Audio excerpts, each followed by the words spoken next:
调座舱。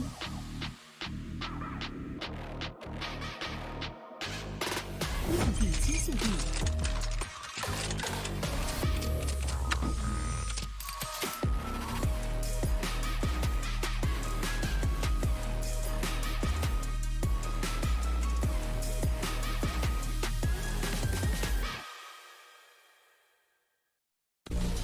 biu 是我运营的产品，我想通过它和更多不懂分寸的人一起探索世界的边界。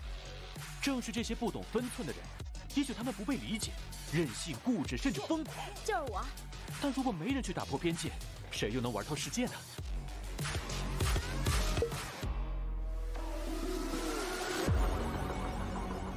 打开微信，搜索公众号“星际老男孩 SC Boy”。这里有每日的直播预告、重要的赛事报道、精彩的视频剪辑、有趣的主播八卦、定期的抽奖福利以及爆笑的节奏和评论。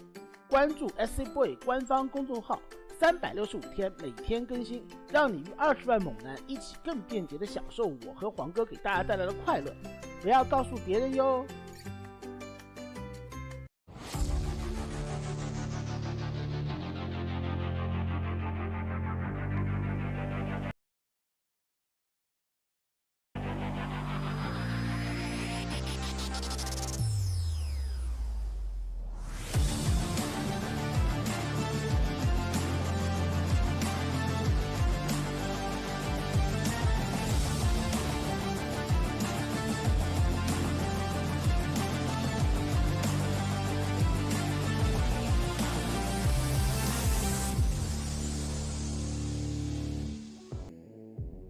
And coming to you live here from World Fashion Center here in the Koningen Wilhelminapplen district of Amsterdam, not to be confused with the Koningen Wilhelminapplen metro station in Rotterdam. Two places named the same thing. It's weird. We are here today with World Team League Day 2 of Round 9. Normally Fridays are Day 1, but this week it's Day 2 of Round 9, and we are here today. I am, of course, your host, Yaku of Dizaku, and with me today is El Cocinero de Correr. Oh, we're gonna get straight into it. Okay, In the top right hand corner, we have Wayne for Starlight Twinkle. In the bottom left, we have Uthermal for Offside Esports. What's up, Yaku? What is up, el cocinero de corrid que alguna vez ha comido un plátano McFlurry? True. Hello, Yak. Hello, it's great to be back once again for another day of WTL of World Team League. As you were alluding to with where we're loading in from, clearly we're in day number 2 of WTL, and we're here to embrace a fresh series, a fresh best of 7 between Offside Esports and Starlight Twinkle. Indeed, we are a very important match here as both teams are currently facing relegation into Code A next season based on the group how the group stage has been going so far, and I could be wrong. My math could not check out, which usually it doesn't. But I believe that the loser of the series, it's going to be confirmed that they will end up being relegated to Code A. Yeah. Confirm that for me, chat. The math is still up in the air on that one, but as you mentioned, they are both at the bottom, right? These are the current bottom 2 teams of the standings, so it is a brutal situation to be in, a brutal position for both Starlight Twinkle and Offside Esports. We wish them both the best of luck, as neither one wants to be relegated here, as you mentioned. There is still a chance to get out of this relegation position and try to swap places with some of these other teams, but they are both very, very close. Very, very much so. So there's a lot on the line here, and obviously whoever wins this, that's a little bit of a weight off their shoulders. That's one less thing to worry about, but the loser of this series is gonna be in a lot of trouble coming into the winter. Oh yeah. They really will be. For the time being, we're going to be settling in. It is going to be our initial pool first, actually pool first opener from Wayne.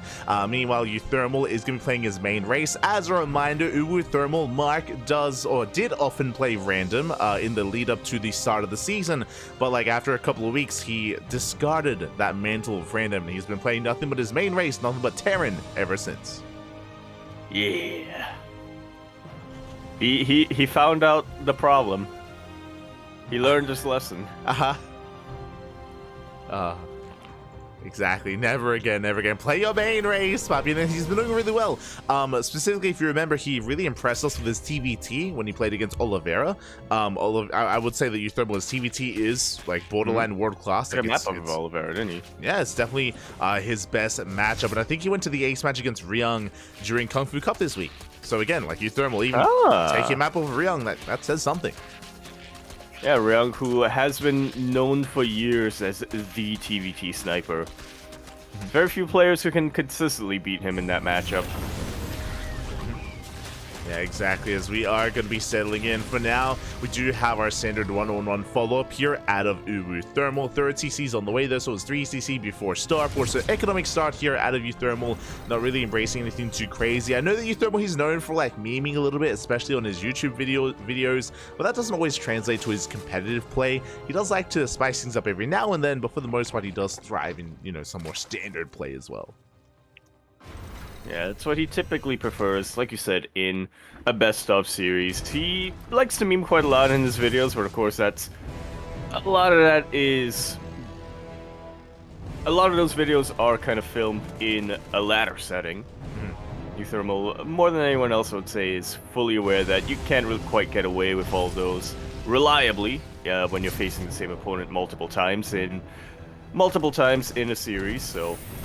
It's something that he whips out every now and then. Oh yeah, yeah. Just every now and then. Once. Yeah, like once in a series or quickly. Yeah, or like once in a tournament or something. So we'll keep an eye on Euthermal, definitely. For the time being, we do see that Wayne is going to be switching gears, did open up pool first, and now is going into Roach production. That's going to be a faster layer on the way. Roach is already as well. Looks like we're not really going to be committing to a Roach all-in, but we are just playing out and relying on Roaches, at least initially here in the early game. Yeah, it's become a lot more popular nowadays, especially on a map like Alcyone. Roaches, not only do they provide a very reliable kind of elastic defense against, well, Hellions like this and other forms of harass, but at any point, the Zerg player could also decide, you know what, I have all these Roaches, I might as well send them across the map. We'll keep our eyes on the work accounts right now for Wayne to see if he ever decides to go that way, but for now it does look like he is just macroing up and utilizing his Roaches much more defensively. Nice, nice. As we do move out with our Hellions, as you mentioned, Roaches are here at home to defend. The Lings, they do dive on top of at least one of those Hellions, but we do dive in nonetheless. Where are the Roaches? Ooh. Out in the middle of the map is going to be the answer to that. Drones do start lining up. 5 of them starting to get roasted already. And they light up again. 13, 14 drones go down. Devastating loss here for Wayne, and it's not over. Yeah, it's not over. 15 workers do go down, and with that, we now have a massive economic lead, a massive economic advantage. We do have our Banshee follow-up as well. As you mentioned, that was not even our final form. We still have the follow-up stim timing, still have our Banshees to maintain map control. Our Banshees to deal with the Lings. They are called the Oracles of Terran for a reason. We're even starting to get the rest of our production underway. Tank is not quite out yet by the looks of things, but it's about to be out, and that's really going to shut down any sort of aggression that Wayne can possibly throw Euthermal's way. Yeah, exactly. As the aggression, I mean, again, Wayne, he's just stuck on his side of the map. He can't really do much across. Euthermal looking strong so far, and again, is not taking any kind of counter damage whatsoever. Now it's Wayne playing catch-up. Yeah, and I gotta be honest, I worry for him. This is not at all the position you want to be on as a Zerg player, especially a Zerg player who was planning to just tech up and get to your next stage of play as quickly as possible. Wayne throwing down that early infestation pit, he is going to be able to get his hive. He is getting his Hydra Den on roughly an alright timing, but he's not going to be able to build anything from them for quite a while, specifically because he had to remake all of those drones. Yeah, exactly. As we are. Oh, that's one moment. As we do see that Wayne, he's just going to be stuck at home, stuck droning up, stuck recovering. I mean, Wayne is working up towards 1-1, towards Roaches, towards Hydra, Lurker, Viper, but because of all those losses earlier, Wayne, he's stuck at home, and that means that Euthermal is free to do whatever he wants. Yeah, we see Euthermal just building up right now, getting his upgrades. He's producing from 3 Raxes? 3 or 4? Even still, he's producing a lot. Getting his upgrades, and he's just getting ready for a very potent timing. He's already got 1-1. He's already got combat shield. He quite know what the tank out is, but there we go. He's moving across the map. There you go. We are going to be moving out, and can Euthermal be stopped? That is the question. We have been massing up Roach, Ravager. We're going to try and hold on here, and alas, there's no Lurkers yet. We're not ready for it. Lurker Den is still on the way. Yeah, Ravager's being forced to stop morphing. Throw around a couple of biles. Queen's in a lot of peril. Not too much energy on these queens, so yeah, they don't have a lot of transfuse potential either. Yeah, exactly. Barely any transfuse. We have one Lurker on the way. It is going to be on the horizon here, but alas, even one Lurker is not going to be enough to hold against the tide here of Euthermal. Again, very impressive. Like, Wayne, I would say, is one of the stronger Zerg players out there in Europe, and Euthermal, he's doing well for himself, gaining ground. Hasn't broken through yet. I shouldn't get too ahead of myself, as Wayne is building up an army, and Euthermal is going to back up. Yeah, he hasn't broken through yet, but he does have Wayne pinned to a corner. Wayne well aware now that he needs to start trading out some of these inefficient units, so he's sending his Roaches across the map to try to deal some economic damage. Yeah, we'll see as he is going for a counterattack towards the towards the left-hand side, towards the 4th base. But alas, we're in position. We deflect those initial Roaches, and it looks like the game will continue from here. I do think there was maybe a window where Euthermal could have gone for the kill and could have gone straight up the ramp and towards the army of Wayne, but Euthermal, he's playing it out safe here, which means we're in for a long game, Pappy. Oh boy. Yeah, kind of a weird choice there from Euthermal to just turn around immediately. Yeah.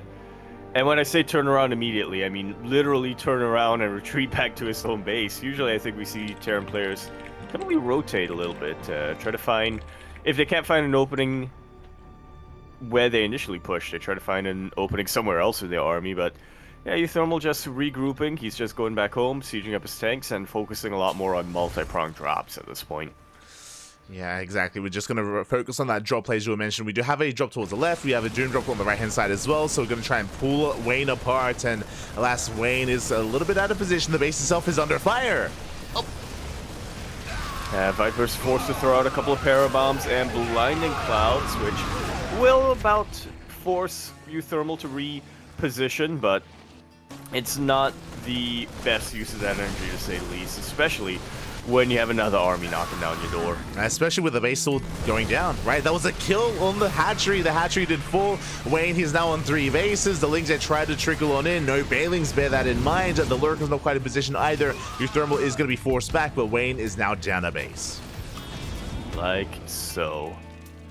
He does have a gold, so yeah, I want to believe that it's not going to be the end of the world for him. Oh, these poor medevacs. Thankfully, they split. Yeah, medevacs are trapped in a corner, and Wayne is double expanding right now. He's taking the both left and right-hand bases as quickly as can be. Wayne is maxed out, bear that in mind, so he has a comparable army to work with, but still, a lot of that supply is stuck in Roaches. Yeah, so it is very much so inflated supply right now. We're gonna have to figure out a way to trade them out as quickly as he can. Now starting to recognize the folly of his unit composition, so we do see +1 melee on the way, but it's going to take a long while for him to get those upgrades and then start getting Lings and Banelings. Yeah, and Euthermal making use of the fact that there's barely any creep on the left-hand side of the map, so we can just push right on up. The base is going to be denied. We have another drop on the right-hand side. Not too much to work with, but a drop nonetheless. Drones are going down, and Euthermal is pulling Wayne apart, but the main armies are still quite potent here. Wayne can still try to go for a base trade, can still take a fight. Like so. He's throwing out a bunch of corrosive biles, and he will be able to take out 2 tanks, but it's a Liberator, papi. Yeah, the Liberator preventing him from breaking through. The Freedom, papi. The Freedom was a little bit too much, and Euthermal does defend. The drop gets deflected. Meanwhile, Euthermal, he deals with one base. Now he's rotating over towards the center, and now he can even try to threaten that gold. There's Lisa consolidate the rest of his forces. We have so many tanks and so many scans. These lurkers are not long for this world. Blinding Cloud does get thrown down, though, and that will give Wayne a little bit of an easier time holding, but he's still taking some pretty heavy casualties. I mean, he lost almost every lurker. There's 1 lurker left, 1 lurker remaining here. The tank volleys were insane. The Blinding Clouds were not good enough. Even though the Blinding Clouds covered the tanks survived. They were not killed, they were not reset, and now we can just keep on pushing. Now we're getting around top of these lurkers as they pop out before they can even burrow. And Wayne's in a lot of trouble. If he loses this gold base, he is practically going to be all in.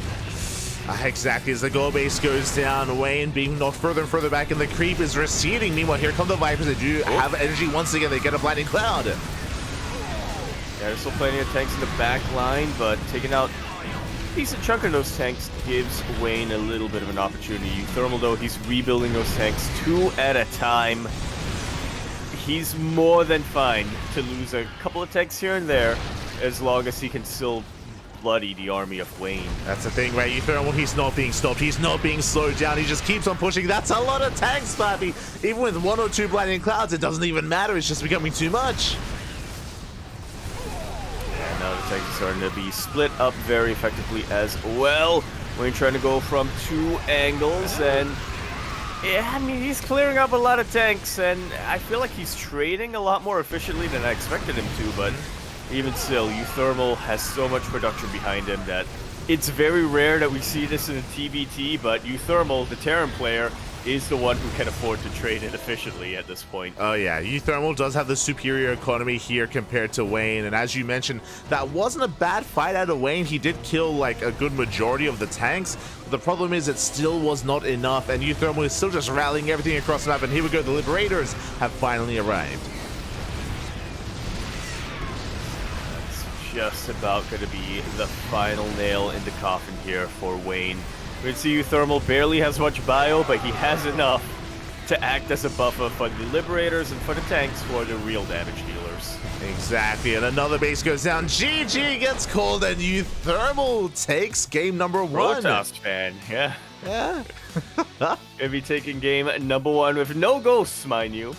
That's how you deal with lunkers. Exactly. I mean, this was a more unique style in a way, in a sense. What I'm referring to is just, it was very tank heavy. Very tank heavy composition there out of Euthermal, which we don't often see. We often see players rely on tanks, sure, especially when there's a heavy roach composition, but then they start to deviate a little bit and get into a more heavier Liberator composition once we get into those lurkers. But yeah, Euthermal just double down on the tanks and double down on his positional play. I think the conventional wisdom is 6 tanks are kind of the sweet spot in most scenarios, even in scenarios that we saw from Wayne, where it's mostly a Roach Hydra composition. Euthermal said, no. Is that what he said? Is that? Yeah. Okay. You just double down, you just keep making more and more tanks. In fact, I think that's why towards the end there, we saw his bio count was a lot more thinned out, because he was just producing so many tanks that were kind of in the back line until he needed to move them across the map. Yeah, it was impressive. Very impressive play there out of Euthermal. Very methodical. Of course, winding it all back, like he had a lot of momentum and map control because of the Hellion dive, right? It all started with 15 drones going down, like the game almost ended then and there. So he found himself in a very, very strong position. And yeah, I'm again really impressed. Like Euthermal, a lot of people, I mean, he himself even says that, you know, he's in his kind of twilight era or twilight years of play where he's kind of past his prime, and yeah, he is sparkling, true. But he's been looking quite good these past couple months. He's very much so getting back in form. Yeah. I'll see if you can extend that form here on post you for Arena Bottom Left corner for Offside Gaming plus Gabe. We have Euthermal. And in the top right hand corner, we have Wayne for Starlight Twinkle. Is it offsite plus Gabe, or is it just offsite Gabe? That's up to us to decide. Yeah. What sounds better? Okay. Do we? All right. Mouse off. Offsite Gabing. Oh, there you go. Mouse off. Yeah, mouse off. That's pretty good. Is off mouse. Like, what do we? Off mouse? Well, here's the thing. Looking at the logos, I kind of like what they did there with the mouse logo, where they just put it, and it's like put it up in the top right, like it's offsite squared, but instead it's offsite moused. Yeah. There you go. Offsite moused. Okay. I mean, especially like a lot of these teams, like they've been like adjusting their names recently, so we have to keep up with the naming meta. Yeah. But yeah, off moused. Is that what you're going for? Off moused. Yeah, you could do that. The initials here is OFSG, but we don't know if the G is for gaming or for Gabe. Or they could combine it. It could be Gabing. Yeah, I like it. Gabing should be a term. Maybe Gabing. Yeah. Yeah. It's a verb. When I think of someone gabing, I think of Gabe drunk dancing at Home Story Cup. That's what I think Yes. of. The beer in hand. Yes, exactly.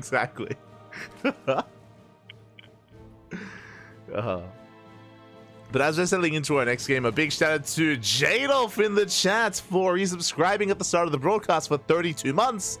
That's a lot of months, baby. Thank you so much for resubscribing. Thank you so much for all the work that you do as well. For those who are curious, Jadolf did recently make a plugin, or I say a plugin, a script to help with predictions. So we have actually been using that for the past week, I would say. So thank you so much, Jadolf. Thank you. Yeah, always appreciated. And if you too would like to present a script for us to use, subscribe now. There you go. Euthermal, he's so washed now that he sparkles. True. You become so clean. washed that you become unwashed. Yeah. Oh no, that's what happens when you get scrubbed up and cleaned out. Yeah. You know? Yeah. You wash yourself very well. You get under the crevices. Yeah. You're saying Euthermal, he's bathed? He's cleanly? Yeah. Yeah.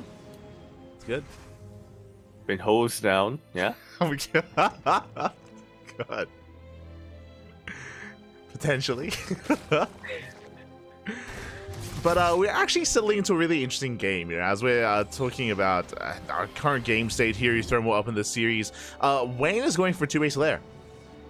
That's a very fast lair. That's a very fast lair, and that's something you can get away with on post youth with that hybrid base. And now just keeping my eyes glued to those gas geysers. Yeah, I know what you want, Bobby. You're like, that's Bobby. Throw down the gases. This could be, as we do shut down the initial Reapers. This could be a Nidus-based all-in. This could be 2-base Muta. It could be 2-base into something crazy like an infestation pit. Gases are being taken. Are we going into the Mutas? Well, the lair's almost done. We're about to find our answer. Yeah, there we go. I mean, with 4 gases. Yes. There it is. You got it. Yeah. You go. It's a good map for them. Yeah. It is a very good map. It is going to be 2-base Muta here out of Wayne. So it is risky, definitely risky here. He is going to be vulnerable. But as you mentioned, because of the base layout, because of the in-base hybrid base, I mean, you're good to go. Pretty much. This is a build that caught me off guard so many times. The first, at the start of the season when I started playing on post youth. And yeah, so far Euthermal also doesn't really have any reason to suspect what's coming his way. We don't see any missile turrets or anything being set up back in his bases. He is just doing normal Terran things, expanding, getting his 1-1, getting stim. These Mutalisks can really mess up his day if the Marines aren't in position. Exactly. The name of the game right now for Euthermal is Scout. Right? He needs to scout, he needs to figure out what the hell is going on and what was being done on 2-bases, because he also knows that he was containing Wayne for a very long time on a 2-base setup, as Euthermal has his own economic advantage with his own 3rd base. 7 Mutas are on the way. Banshee's just now going to be dipping in, but again, we have not yet seen what's going on. No, we have not. The Banshee this time going to be following the Hellion, so yeah, not quite going to be diving into those bases, not quite going to be able to confirm the tech. Wayne has options right now. He can reveal his hand, take out this force, and then just zoom across the map, or he can keep it hidden a little while longer and really catch him off guard. And there we go. The mutas have been revealed. We do see missile turrets now getting thrown down, but is it going to be enough? We'll find out. Exactly. As we get 3 SCV kills, we have the mutas chasing down the army. Marines are going to be able to stand strong against this. We have to respect the Marines. We're going for the mineral lines instead. Turrets are still about to finish up in a couple of seconds. Ooh. Yeah, one of them thankfully set up here by the hybrid base, and it's just going to be enough to keep Wayne back.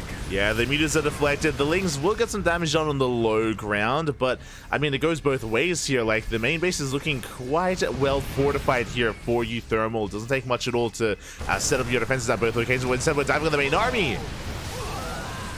Yeah, these Lings getting a full surround on top of the Marines, and the mutas once again going to be able to take out a missile turret. GG is called. Wayne going to be taking that game, going to be tying up our series 1-1.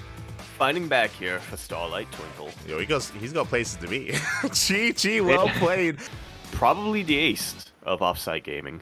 Yeah, I would say so as well. As again, it was a partnership that we weren't really expecting. As it looks like the clean feed is a little bit dirty. Maybe we can get Thermal to get in there and we can wash it. Yeah, he can hose it down. But as you mentioned, here Marine Gabe, he did debut last week. Last week he did debut for his team. I think he went up against Classic, if I remember correctly, and I think they went 1-1. But Gabe, Gabe, he is still a Titan. He's one of the best Terran players in all of Europe, and we expect great things from him. Likewise, though, Cristiano has been on fire as of late, and I would say has also kind of climbed the ranks quite quickly, quite heavily this year. Now himself one of the best Protoss players in Europe. Yeah, definitely. At the very least, a contender for best Protoss player in Poland, at the very, if not Europe. Yeah, definitely. So we'll see how they compare with each other. I'm looking forward to it. I'm excited. And here we go. Jumping into game one. We're in the top right. Go to the Ghost River. We have our Blues Terran player for Offsite Gaming. It's Gabe himself, Hero Marine. And in the bottom left, we have Christiana for Starlight Twinkle.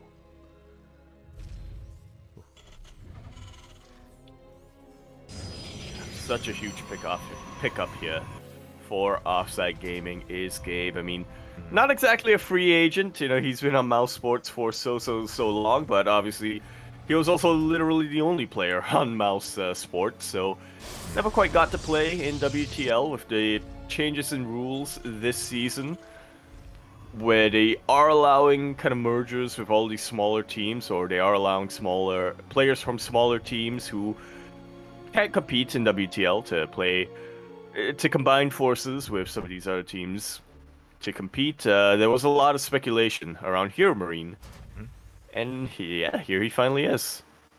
Yeah, even smaller teams with bigger players, as of course, Big Gabe did end up joining forces with Offsite Esports. It was a partnership that no one really expected. I think for a long time, Gabe, he just wasn't really interested in WTL and participating, but over the years, WTL has really grown quite a lot, and all the teams and all the players have been getting involved. There are a few players that have yet to really step into the kind of realm of WTL. Most recently, it wasn't just Gabe joining Offsite, but it was also Showtime joining Basilisk as well.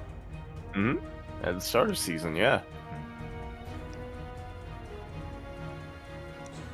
And with I'm just going through my memory banks and thinking like, okay, who are all the players who are literally who are on one player teams essentially? Diego. I'm thinking like Diego. Yeah, but Diego's now on Platinum Heroes now joined forces with R8, so that was one. I was thinking Estrella, but I'm pretty sure Maturino Esports back in the day. Estrella used to play in WTL. Yeah. They were, or at least he played in Code 8.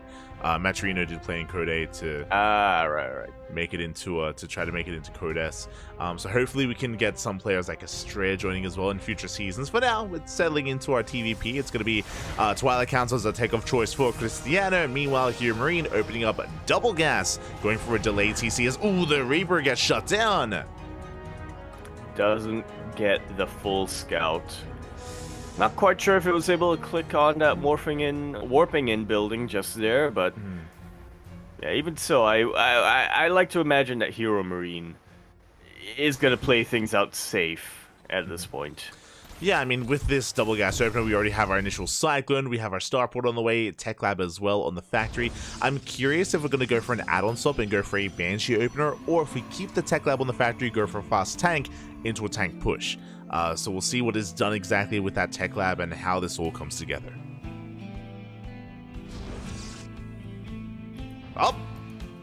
Okay. That is not an upgrade we see too often nowadays in TVP. Yeah. That's not a unit that we see too often in TVP nowadays in general. The Cloaked Banshees coming out here from Hero Marine. Yeah, it was one of the two options, whether it was going to be for the tank push or for the Banshees. Banshees is the answer, and we have seen this kind of Banshee harass and tank pushes as well, really embraced by the Koreans post IM Katowice, specifically Maru and Björn. Maru and Björn, they've been all about this. Clem has been embracing it a little bit as well, and clearly Hero Marine also going to be dipping his toes into this opener. Now, the way this works here is that it's going to be coinciding with a tank push. We can choose to either use the Banshees to help support the tank-based army to move out across the map, or to harass at the same time. Yeah. Got a lot of options there to deal with. Transition is usually a pretty normal transition out of this. You eventually get into your bio, you get into your Widow Mines, you get into your Liberators, your Ghosts, etc. But I'm still holding out hope one daylight that there's going to be one player who transitions out of this into Thors. You're an animal, pup. You're an animal. Aye. Let's see if we get the Banshee does get across the map. Likewise, with the Cloak does avoid the Stalkers as well. Probes are going down. And at the same time, here comes the main army. As Cristiano is distracted, he won't be able to slow down that tank-based army. That Cloak activated right as the Stalkers blinked under it. Oh yeah, it did actually avoid one of those Stalker volleys as well. Meanwhile, here comes that tank push. Cristiano is moving out though, so he might be able to engage, but remember, we're on Ghost River. It doesn't take long at all to get across the map. Yeah, we want to favor Cristiano if we're fighting in the middle of the map, but these techs, they still pack quite a heavy punch, and there's still bio to buffer for him. Yeah, we still have that bio. We did take down a good chunk of Marines, but alas, they still stand strong. We see Cristiano just warping it on the front lines as well, opening up 3-gate blink, and he cannot catch out the army. The tank is already pre-sieged, and Cristiano is zoned away. Yeah, some say he's going to try to blink through the middle. Okay, not quite. Alright, the Observer catches the army and will be able to keep up with the movement of Hero Marine. Yeah, and it looks like Gabe, he's not committed. I mean, he's getting 4 more drones across the map, and back at home, he's getting a 3rd CC. The 3rd CC is scattered by Cristiano, but he's down in workers. He's going to be down at base as well. He has to do something about this CC. Yeah, I mean, Gabe, he doesn't need to commit, right? He has already killed 12 probes, something like that, and yeah, was planning on expanding anyway. He's actually going to get his 3rd base quicker than Cristiano will, which is disastrous here in a PvT. Yeah, exactly. The 3rd base is so fast for Gabe. And again, Cristiano is aware he did delay it for a second, and the goal here is to contain. He has to contain Gabe for as long as he can. We do even see a Prism set up to go into the main just to harass, just to get some damage done. At the same time, though, Gabe is also being active with his own Banshees. They're still alive. Looking to try. Yeah, Cristiano just going to be doing whatever he can to reciprocate the damage, to harass across the map, but he's not getting too much, and Hero Marine is just continuing to build up behind all of this. Much quicker defense here against the Banshees, but that's still 2 Banshees. They can still make short work of a mineral line, as we see. with 5 of these probes going out in practically the blink of an eye. Yeah, 5 more workers going to be going down. Cristiano is going to be picking away at these Marines. Nice trades here with the main army, but again, his economy is still hurting. It's still in shambles. Getting his own 3rd base up and running, going for another gateway explosion, going and working towards Colossus currently, but still only working with Stalkers, and there's still a lot of pressure on Cristiano to get more economic damage done. Yeah, to put this into perspective, Cristiano is down 5 workers and doesn't have access to mules. He is able to pick off a tank, which is nice, but it feels like it's barely gonna crack a dent in the forces of Hero Marine. Yeah, we still have 2 more tanks where that came from. Drop coming in from behind, getting 1, getting 2 SCVs, getting barely a 3rd, but oh, it's going to cost us 2 Stalkers. Not worth it here for Cristiano. Trading 1 for 1 with those workers. And Gabe, he's soon to break out and soon to move out across the map. Yeah, Stim just finished up. Concussive shells on the way. +1 is going to be done by the time we reach the other side of the map. Now, Cristiano did warp in a whole bunch of zealots. Charge is about to be done. And that can absolutely help out a ton here. Now, these tanks, I gotta say, for Hero Marine, are in a pretty safe position, all things considered. And he has the Widow Mine in the back line, but even still, you don't want to underestimate the power of these zealots. You don't, but there's no shield battery. No shield battery, no overcharge either. As a result, this store base is so exposed, and the base is going to go down. Yeah, Cristiano recognizes that there's really nothing you can do to keep that alive. Charge finishes up after the base goes down, which is never a good feeling. I can tell you that from experience. Yeah, like Cristiano, he shuts down the tanks, but it's after the base has fallen. Now we're getting on top of the juicy center here. The Stalkers, the Colossus, they all go down. GG gets called, and Hero Marine takes game number 1. He do be Gaben. GG. Nicely done here. Once again, that Banshee tank push. I mean, we didn't really get to see the full impact of the tank push as it was chased away in the middle of the map, but obviously that's kind of the strength for this build, right? You're not just relying on this one push to deal damage. You also have your Banshees. You have more versatility here compared to if you were just building up towards one ground force push. Yeah, exactly, and Hero Marine, he was just able to pull Cristiano apart left and right, and Cristiano just could not handle the aggression there on such a small map. But now it is Cristiano's map pick of choice, and we're going to be loading into Oceanborn. It is a larger map compared to Ghost River, and as a result, Cristiano will have a bit of a better chance, a little bit more breathing room here, and a chance at redemption to fight back. Indeed, he shall. Am I blind, or is Oceanborn like the opposite of Ghost River? In the layout here, in the thumbnails here. Because yeah. I sure. They look like opposites here. Sure, one zigs, the other zags. Yeah. Exactly. Yeah. Ghost River is like it's zigging vertically. Yeah, but vertically. Oceanborn, it's zagging horizontally. Yeah. There you go. Just enamored. True. So what happens when you're on the D-Gem brain. Sleep schedule. Like, mate, I did not sleep well last night. I slept very well. I just didn't sleep very long. Anyway, Here we go on Oceanborn. Now in the top left-hand corner of the map, we have a blue Terran player for offsite plus Gabe. It's Gabe himself. And bottom right, we have Cristiano for Starlight Twinkle. Here we go. We are going to be settling in, and for the time being, we are just not going to be going for anything too crazy. There's no SCV, no probe out on the map. And again, I imagine Cristiano just wants to just get control of the game and just have a much more comfortable start to be able to show us what he's made of. Again, Cristiano, he's an amazing player, but he just wasn't really able to get comfortable in game 1. No, he was not. Banshees kind of caught him off guard, and yeah, unfortunately, he didn't quite have everything he needed in position. I mean, he had the Stalkers in position. But unfortunately, the Observer, I think, was rallied across the map to scout, and then it had to turn around. And Ghost River is a pretty short map, but when you're in the middle, their time to travel back home still allowed Gabe to get a lot of damage done. Yeah, exactly. Again, the observers, or I should say the Banshees, can do a surprising amount of damage real quick in this matchup, just because it's very out of meta, right? Like, you don't often need to be in position here for these Banshees with your observers, with your stalkers, and very quickly things can go awry. So it's a very strong start for Gabe. We'll see how things follow up here as we're getting into game 2.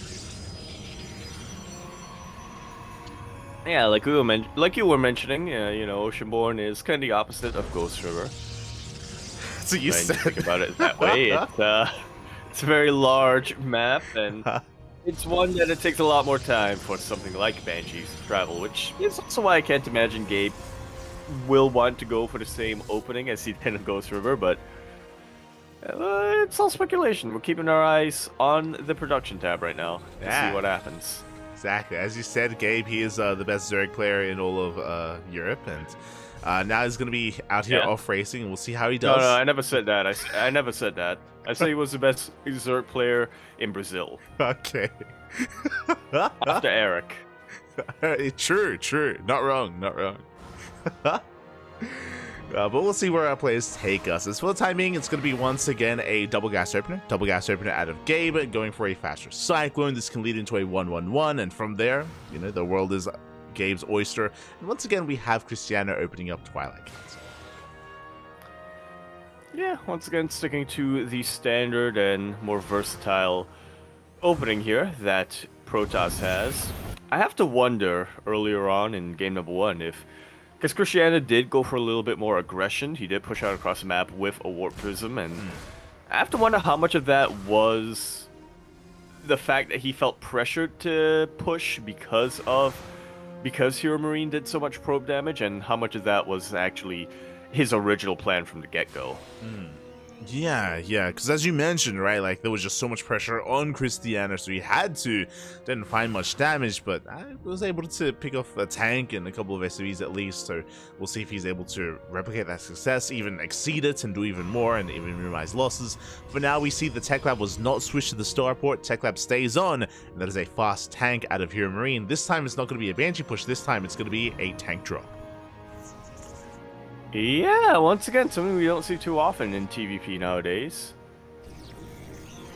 But we have these flyboys, I guess, of Terran, Bjorn, Maru, Clem, and Hero Marine now, who just like to bring it back a lot more. Yeah, just a really aggressive start to the game, and the goal here would be to pick off straight pylons to apply pressure, of course, to the natural. Here we go, we do have a first drop moving out across the map, but we have continued tank production back at home. And Hero Marine even following this up with a Liberator. This is going to be very committed. Wow. Yeah, Liberated tank push after the initial Cyclone Marine drop. This is, like you said, just very committed from Hero Marine. Very aggressive play, which I suppose would here's the thing. I will never get used to Hero Marine playing aggressive. Like, for years, I think ever since 2017, 2018, Hero Marine has been named for himself as being a very aggressive, a hyper-aggressive Terran player. I will never get used to it. I will always remember the Hero Marine of 2016, 2015, who was just a bit more passive and just very reactive.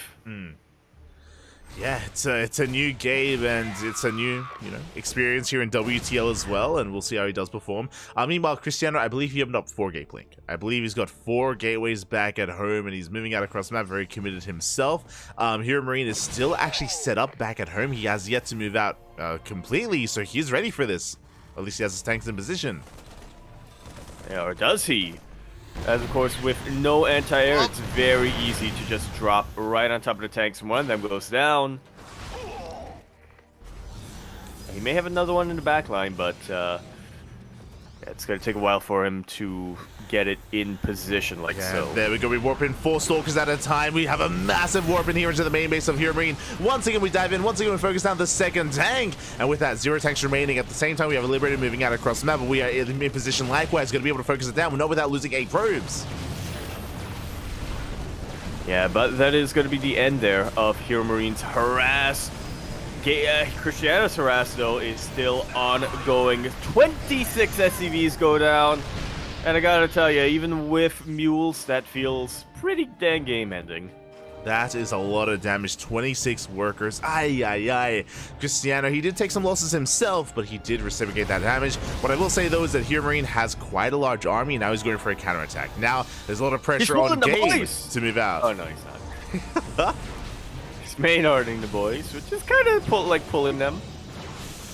And we do reinforce across the map. Hopefully, we recall back home. We'll see if we can in time. We'll see if we can survive the eventual push here of Gabe. That we shall. We do have Stim. Stim finished up a little while ago here for Gabe, so something he can absolutely utilize. The boys are now being pulled as well. I'm liking this from Gabe. He recognizes that, wait a minute, money has no value. I don't need to mine.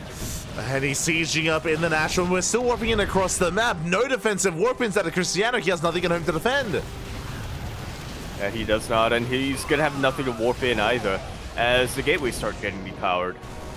Yeah, gateways are being depowered. We get into the mineral land as well. Probes are going down, and I worry now for Gabe. I mean, Stalkers have a lot of potential. They have a lot of micro potential, true, but at the same time, we don't really have that much of a force to work with, and we won't have any kind of defensive advantage either. There's no more shield batteries being set up or anything like that. The main base has fallen. And we are committing to the base trade full on now. Cristiano now racing back home. Doesn't quite have a recall available. I like that he is taking that ninja base to try to keep himself alive. This is a decent setup here from Hero Marine. I mean, Gabe, his army is split up, so we can try to pick away at this. We do catch a Cyclone, catching some Marines as well, so very nice positioning here by Cristiano, just abusing how spread thin Gabe is. Yeah, Gabe may have the high ground, but like you said, he is split up. He doesn't quite have everything in position like he needs to. This is... I mean, we're now getting to the point where it looked like Cristiano had the advantage earlier on, but now things are just about even on both the army and the worker supply. Yeah, things are evening up here. Of course, the scan does reveal to Cristiano at least that there's an orbital landed somewhere, but he finds it. He does find the orbital. Nicely done here by the stray stalkers of Cristiano. He finds both, as there's one bottom left. There's also one top right, so he is laying siege upon both CCs, making sure there's no mining, no economy. Likewise, Cristiano has his own nexus, and it's on Cristiano to be patient. He has to be patient and pick off these stray units whenever he can, catching a tank, a marine here and there. Yeah, he does have a much more mobile army. It's a little bit weaker than Gabe's army. I don't think he can win a straight-on engagement, but it is a lot more mobile. He can pick away at these buildings. He just needs to find them. Exactly, as we do catch one Marine going to be going down for a bit of hull damage on some of these Stalkers. Again, we have to respect these tanks, as it looks like Gabe, he's killed the main, he's taken down the natural, but he has not scouted the location of that ninja base. Not yet. No, not yet. He knows there is a ninja somewhere. He just doesn't know where it is. Yeah, as we But it looks like... Yeah. I was going to say, it looks like for now, Hero Marine is focused on being able to deal with this main army. I mean, he is rebuilding a couple of Marauders in the middle of the map, and yeah, that is absolutely what you want against Stalkers like this, especially Stalkers that have been weakened so much. Yeah, there's a War Prism in play as well, which I did not notice. So technically we have multiple forms of ways to blink and micro back.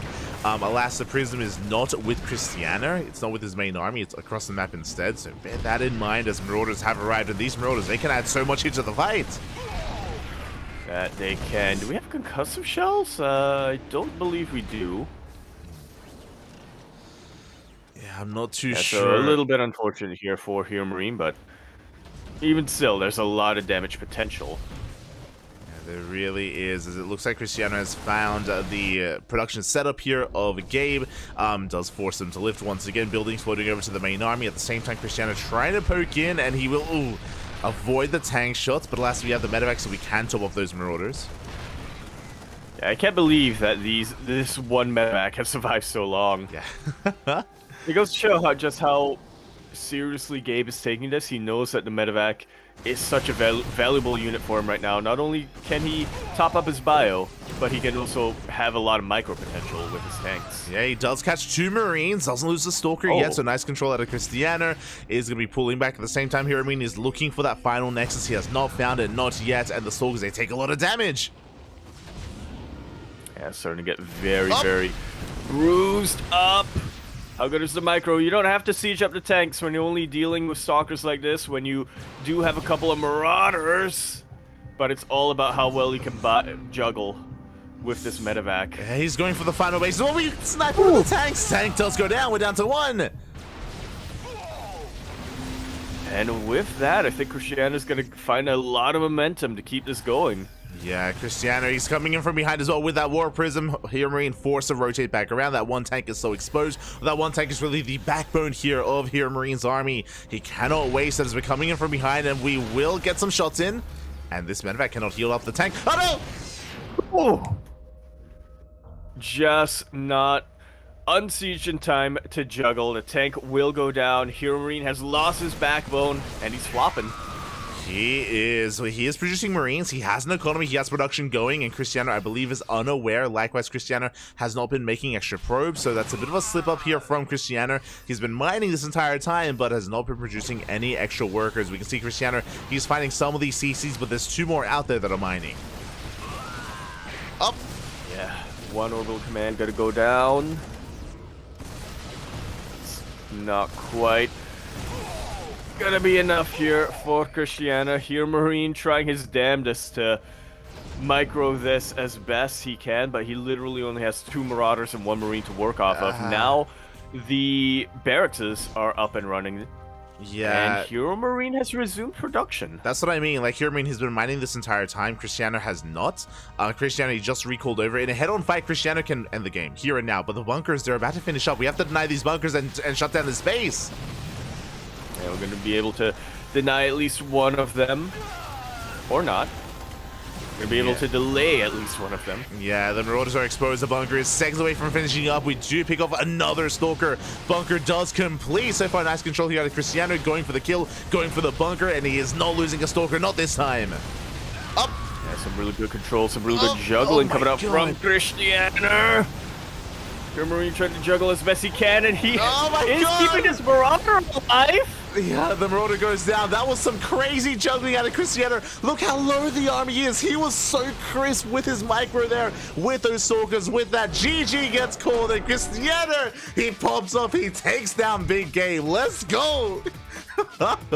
GG. Oh my god. Cristiano once again going to be tying things up for Starlight Twinkle.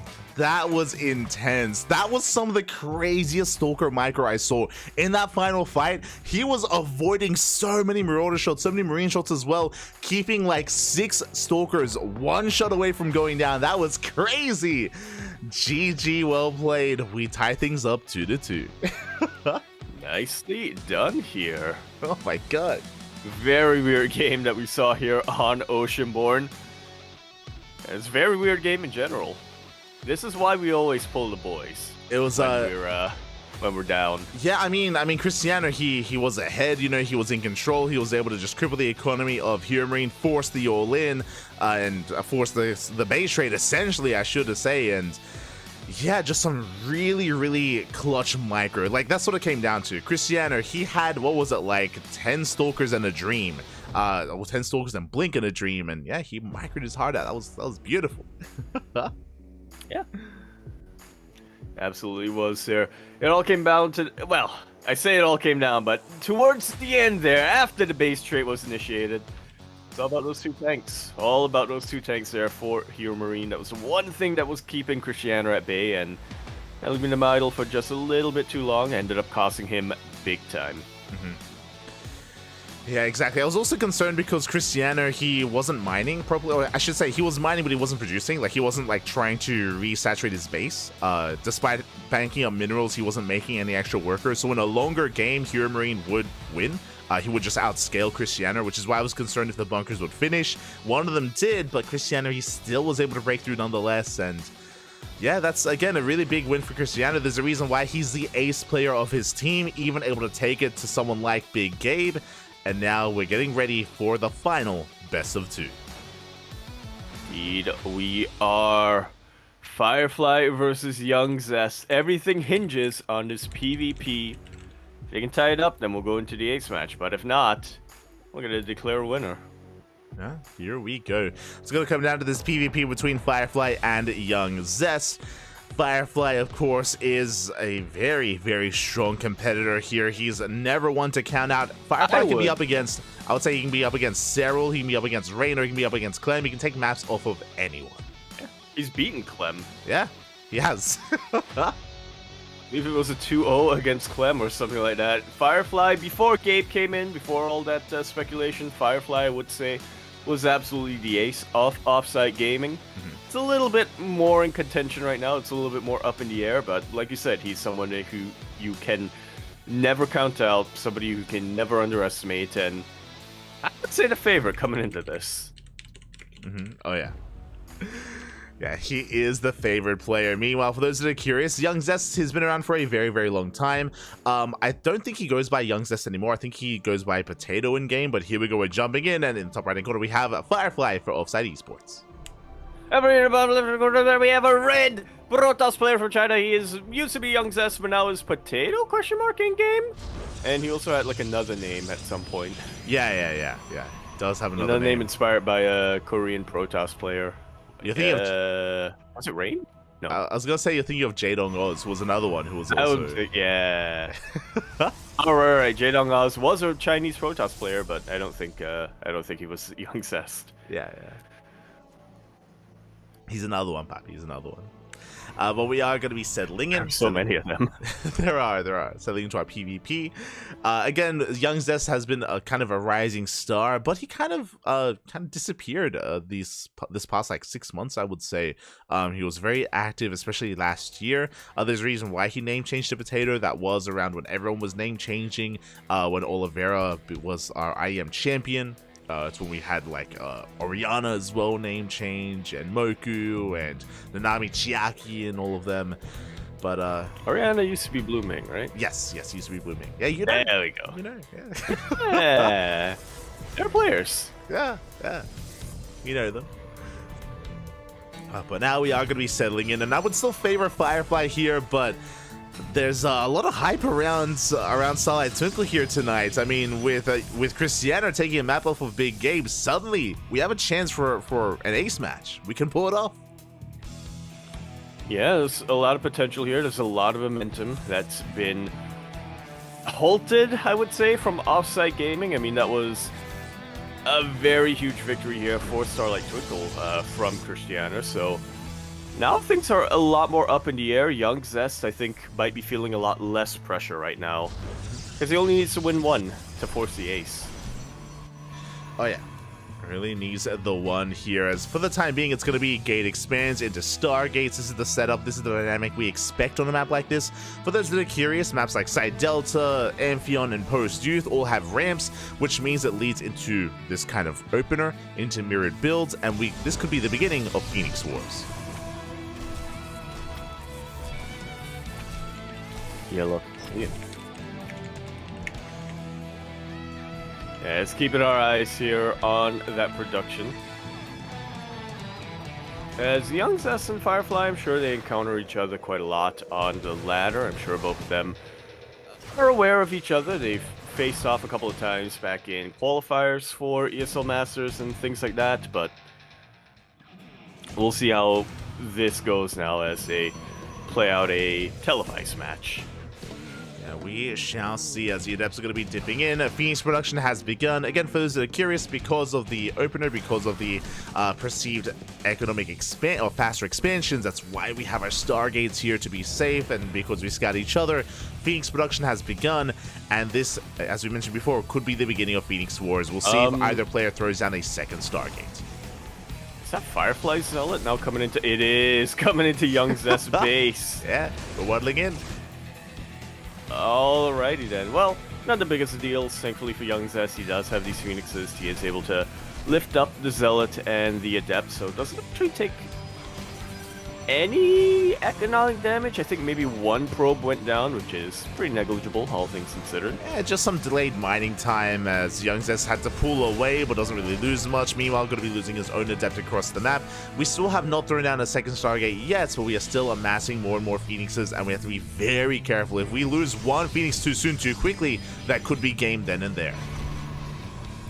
Yeah, that's the beginning of the snowball, right? That's when we start to have it roll down the hill. and become an avalanche.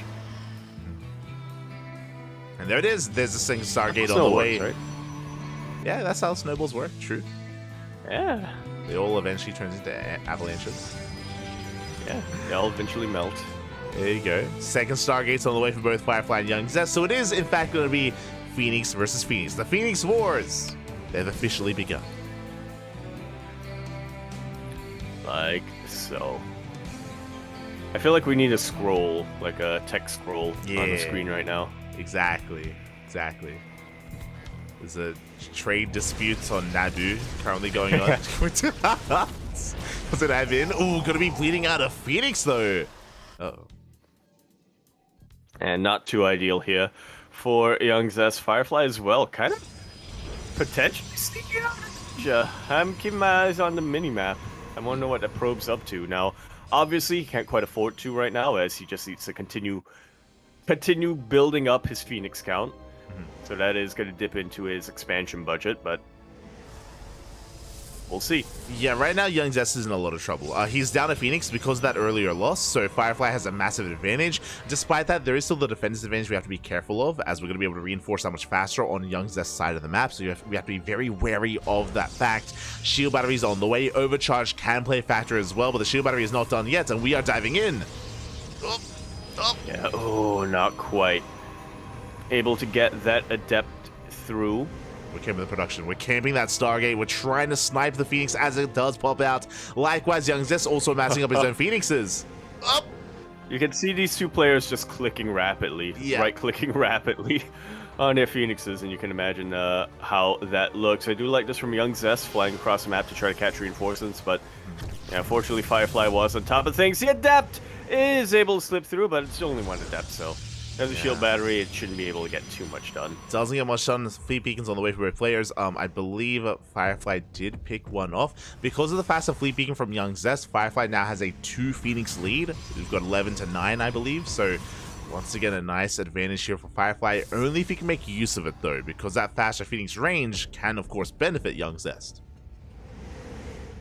Yeah, and he's going to be researching it a lot quicker.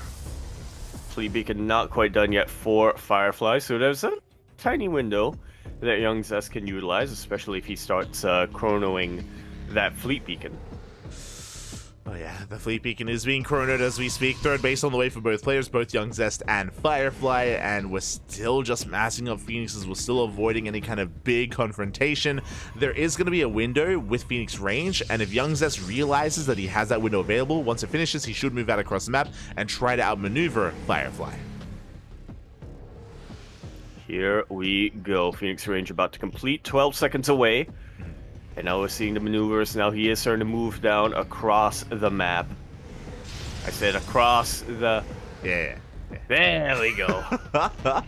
Never mind. And he should be, but that window is now closing, 10 seconds away, and Firefly now is catching up with his own Phoenix range. So again, it was a very slim window of opportunity, not making use of it. Third Stargate's on the way, and both players are just backing up and massing up. And now we could try to work towards carrier production. That could be another kind of avenue here, as once again, Firefly looking to snipe any stray units, does go for the mineral line. He's taking up probe after probe after probe. Young Zest well aware that he can't fight this, so he just goes across the map and sees if he can get damage done elsewhere. And he doesn't quite catch the Phoenix, but he does get into the natural base. Probes likewise falling down, but Firefly's racing back home. We force the recall.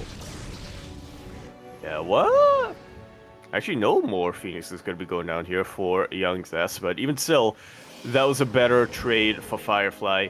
Look at the worker supply deficit. Firefly is now at 57 versus 47 for Young Zest, which is exactly 10.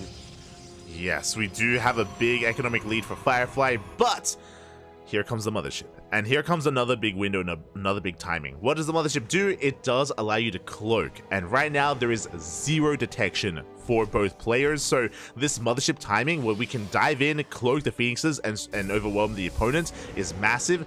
Firefly needs to scout this, and once he does, we need an Oracle. We need to morph in an Oracle for the Revelation. Otherwise, we could just end the game here and now with the mothership timing.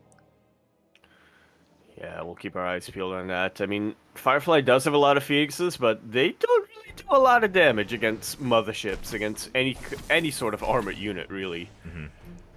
Especially one with as much health as a mothership does. Yeah, the ideal would be to maybe force the cloak early, like force it to be a little bit premature, and then by the time the army gets across the map, it will be too late. But here we go. Here comes that timing. Mothership is moving out alongside the rest of the army. At the same time, Firefly going for the mineral line.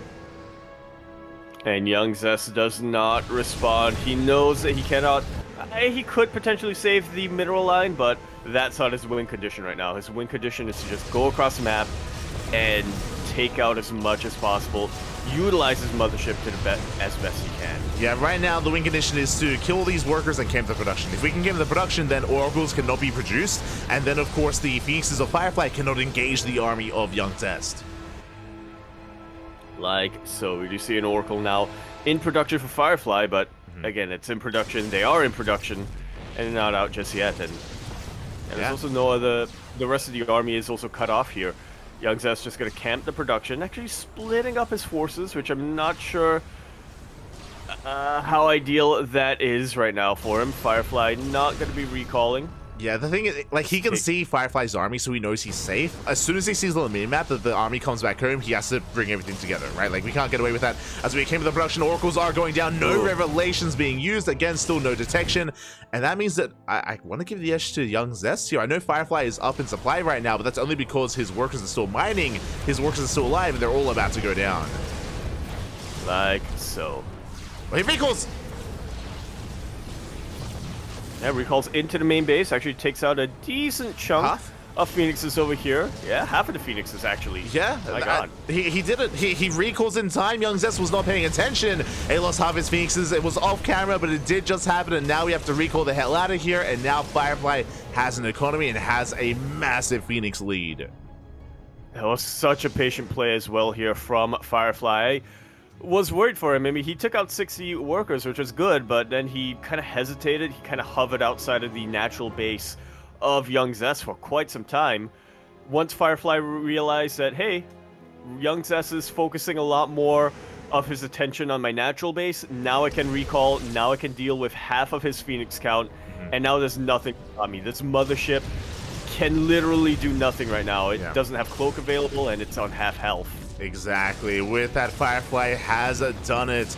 Cannot engage currently with Cloak being activated as he's being zoned away, but once it runs out, he can just dive on the main army. Again, just to reiterate what just happened to Firefly, he recalled, he caught half the Phoenixes. Young Zest did not realize in time that there was a recall in play, and that cost him the army. That cost him all of his Phoenixes then and there. Yeah, and it's really not a whole lot holding Firefly back at this point. Again, I appreciate how patient he's being. He knows that he can't dive. He knows that if he dives on top of the mothership, he might be able to win, but at the same time, it's also a huge risk. He might end up throwing his own Phoenix army away.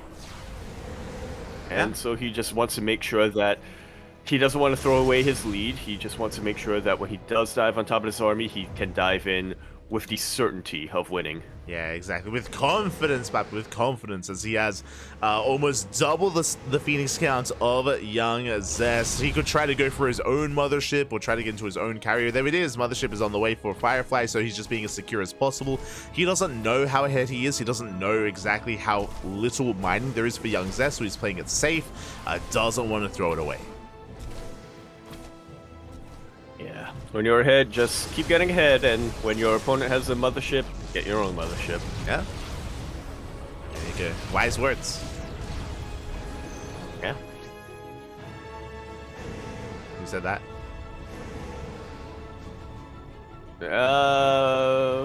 It's round, you know? Uh-huh. Probably Jeff in control. But you know who said it?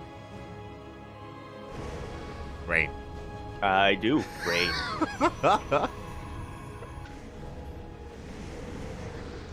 Remember when, like, no, almost every... Rain. Remember when almost every single PvP we would cast, we would somehow bring up rain? Those are the days. You'd be like, oh, this looks like what Rain would do. Yeah. And it was absolutely not something that Rain would have done. It always comes back to Rain. Okay, as we dive in, we two-shot the mothership as well. Oh my god. GG is called, and Firefly gonna be taking game number 1. A very patient play coming out from him, and it really does kind of demonstrate how or why he is such a clutch player here for Offside Gaming. There was a moment where things were looking dire, where his production was being camped, and he just stayed calm. He just said, okay, if this is going to happen, I'm going to decimate Young Zest's economy, and then I'm just going to wait until the exact right moment when I can recall.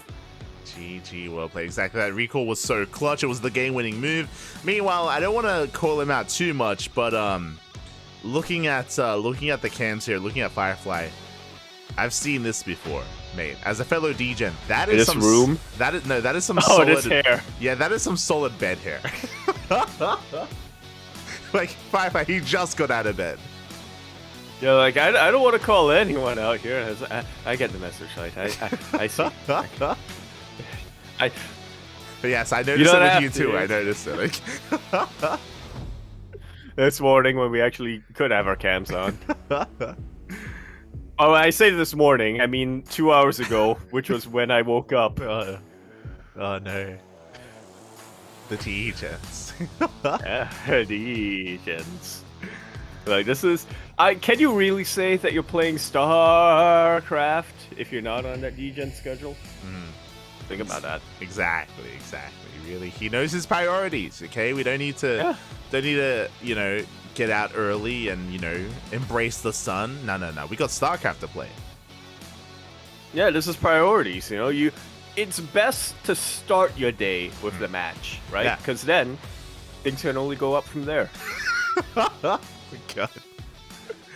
Right, true. Win or You lose, start with the things can only smooch. go up. Yeah, you start with the smooch, Exactly. and then you can embrace the day. Exactly. You know who said that? Rain. As we like to know, Shabon, top left-hand corner of the map, we have our blue Protoss player for Offside Game. He is Firefly. Bottom right, we have for Silent Twinkle, Young Zest.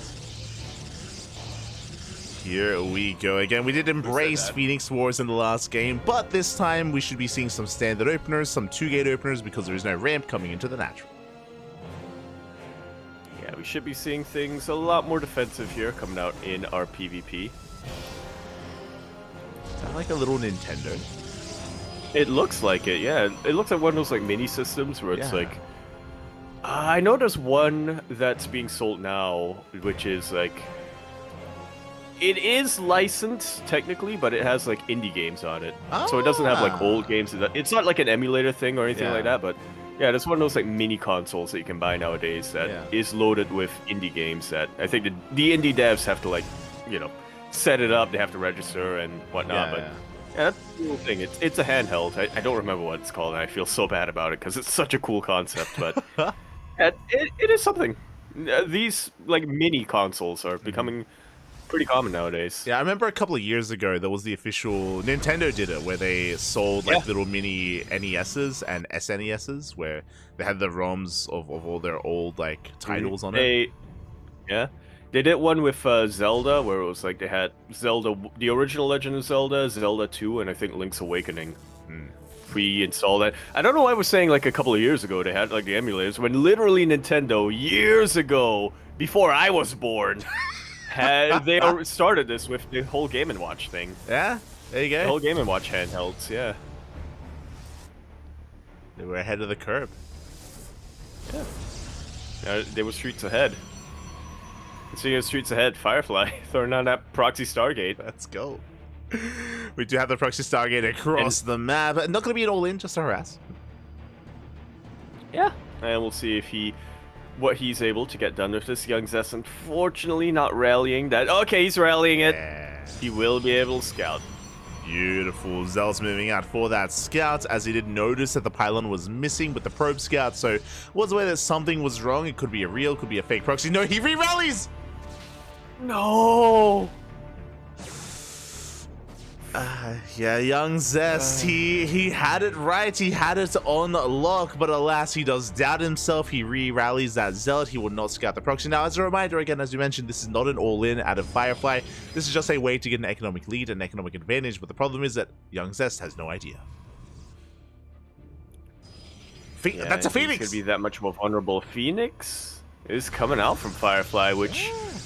Okay, has a lot of potential here for Firefly. He can lift up a unit and allow his adepts to then go ham. And he's actually going to be waiting for the other Phoenix to pop out. The intercept is real. Again, Firefly saw the Stargate open of Young Zest, so he's going to shut it down. The Oracle does nothing, and he's being forced back towards the main base. There's a shield battery in position, but lastly, we're just wasting burning energy on that shield battery. At the same time, Adepts, they do not get in. Just barely in time, Young Zest does wall off. Yeah, nothing shoots up here for Young Zest. A couple of Phoenixes going to be popping out for him now, but yeah, Firefly will just perpetually have that advantage. Yeah, Firefly does have the Phoenix lead, and I thought we were done with the Phoenix Wars, but now I think we have to commit. Firefly is still going to be ahead, but he has to be very careful with how he engages because of that shield battery, because of the overcharge. Yeah, it's not quite as straightforward as a normal Phoenix War, where you can just dive in and get a ton of damage. Oracle going to be zooming across the map. It's not going to be too useful back home here for Young Zest, so yeah, I do appreciate that he's going to be using it to harass instead. Yeah, is moving out, so Phoenixes are out of position. Adepts are going to be shading in towards the natural. At the same time, the Oracle does hit the natural as well, and probes are going down. Yeah, we got a recall. Here's a recall. Being forced out right now, and Firefly taking quite a lot of economic damage pretty early on. Yeah, that's going to be 7 probes falling. He did get 3 workers across the map, but alas, forced a recall. Still has not killed the Oracle. The Oracle lives to fight another day, and we even shut down those Adepts as well. So very nice defense so far here by Young Zest. Does take a worker lead. Yeah. It was good from Firefly, right? He does take out 3 probes across the map. Unfortunately, 3 is less than 7. Ah, that's mad. If you didn't know that, chat. Yeah, I bet you didn't know that, chat. Huh? You know what? I only learned that like yesterday, last night. Yaku, myself. He graduated. I graduated, yeah. Yeah? From higher education. Exactly. Higher education. Good. I learned from Skylar. God. Oh no. If you know, you know. As we are going to be settling in, Young Zest going for a second Stargate. Again, I swore we were going to be avoiding the mass Phoenix Wars, but no, we're here again. It's happening. There must always be a Phoenix War. Here we go, the Phoenix Wars. Somewhere out there in the Netherlands, just smiling to himself, and he doesn't know why. True, Rotterdam is very happy. He's very happy about this. He's big smile and other things as well. As we do catch a Phoenix, not bad. Oh. Yeah, really nice pickups here from Firefly. I really appreciate his patient control. Somehow able to herd these Phoenixes out of shield battery range, and man, he is punishing that. He's so hard right now. Camping to production, he able to take out another Phoenix. That's not even a Phoenix that popped out. Mate, Firefly is bullying Young Zest. That was crazy. That was some very crisp control here out of Firefly, taking down Phoenix after Phoenix. The stacking was insane, and Young Zest, he just crumbles.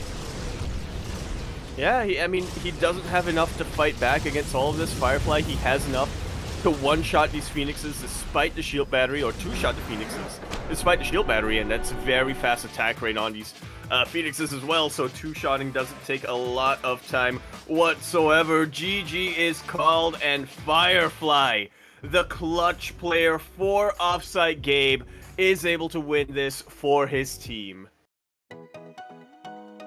GG. Well, I thought you were having the thingy, but I did. I Discord. That's all good. GG, well played. Yeah, I'm telling you, there was an update recently. They did stuff. But GG, well played. Firefly will take it. We'll claim the win here for Offside Esports, or Mouse Off, if you will. Congratulations. My condolences, Starlight Twinkle. They did well. Again, it was tied up until that final series. Cristiano, he popped off against Hero Marine. We had, of course, the back and forth between Euthermal and Wayne. It was very close, but alas, Firefly does it again. Again, he was the ace player for good reason for his team. Yeah, we got some of it. It's fine. It's fine. We can mess with the settings later. SMHing my head Discord, but yeah, GG, very Very nicely done here for Offsite Gaming. Fun fact, they were actually at the exact bottom of the standings here before tonight. And with this victory, I think they're gonna at the very least overtake Starlight Twinkle, but possibly overtake Berserker. I mean, we'll see. We'll see how well they perform in the coming weeks. For now, we're going to be going on a short break. When we return, we will have Team Liquid versus Berserker. Stay tuned for that. We'll see you then.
biu biu 是我运营的产品，我想通过它和更多不懂分寸的人一起探索世界的边界。正是这些不懂分寸的人，也许他们不被理解，任性、固执，甚至疯狂。就是我。但如果没人去打破边界，谁又能玩透世界呢？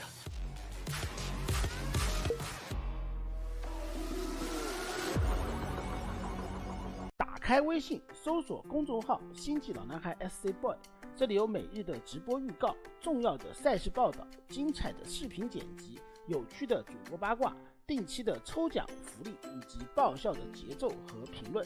关注 SC Boy 官方公众号，365天每天更新，让你与20万猛男一起更便捷的享受我和黄哥给大家带来的快乐。不要告诉别人哟。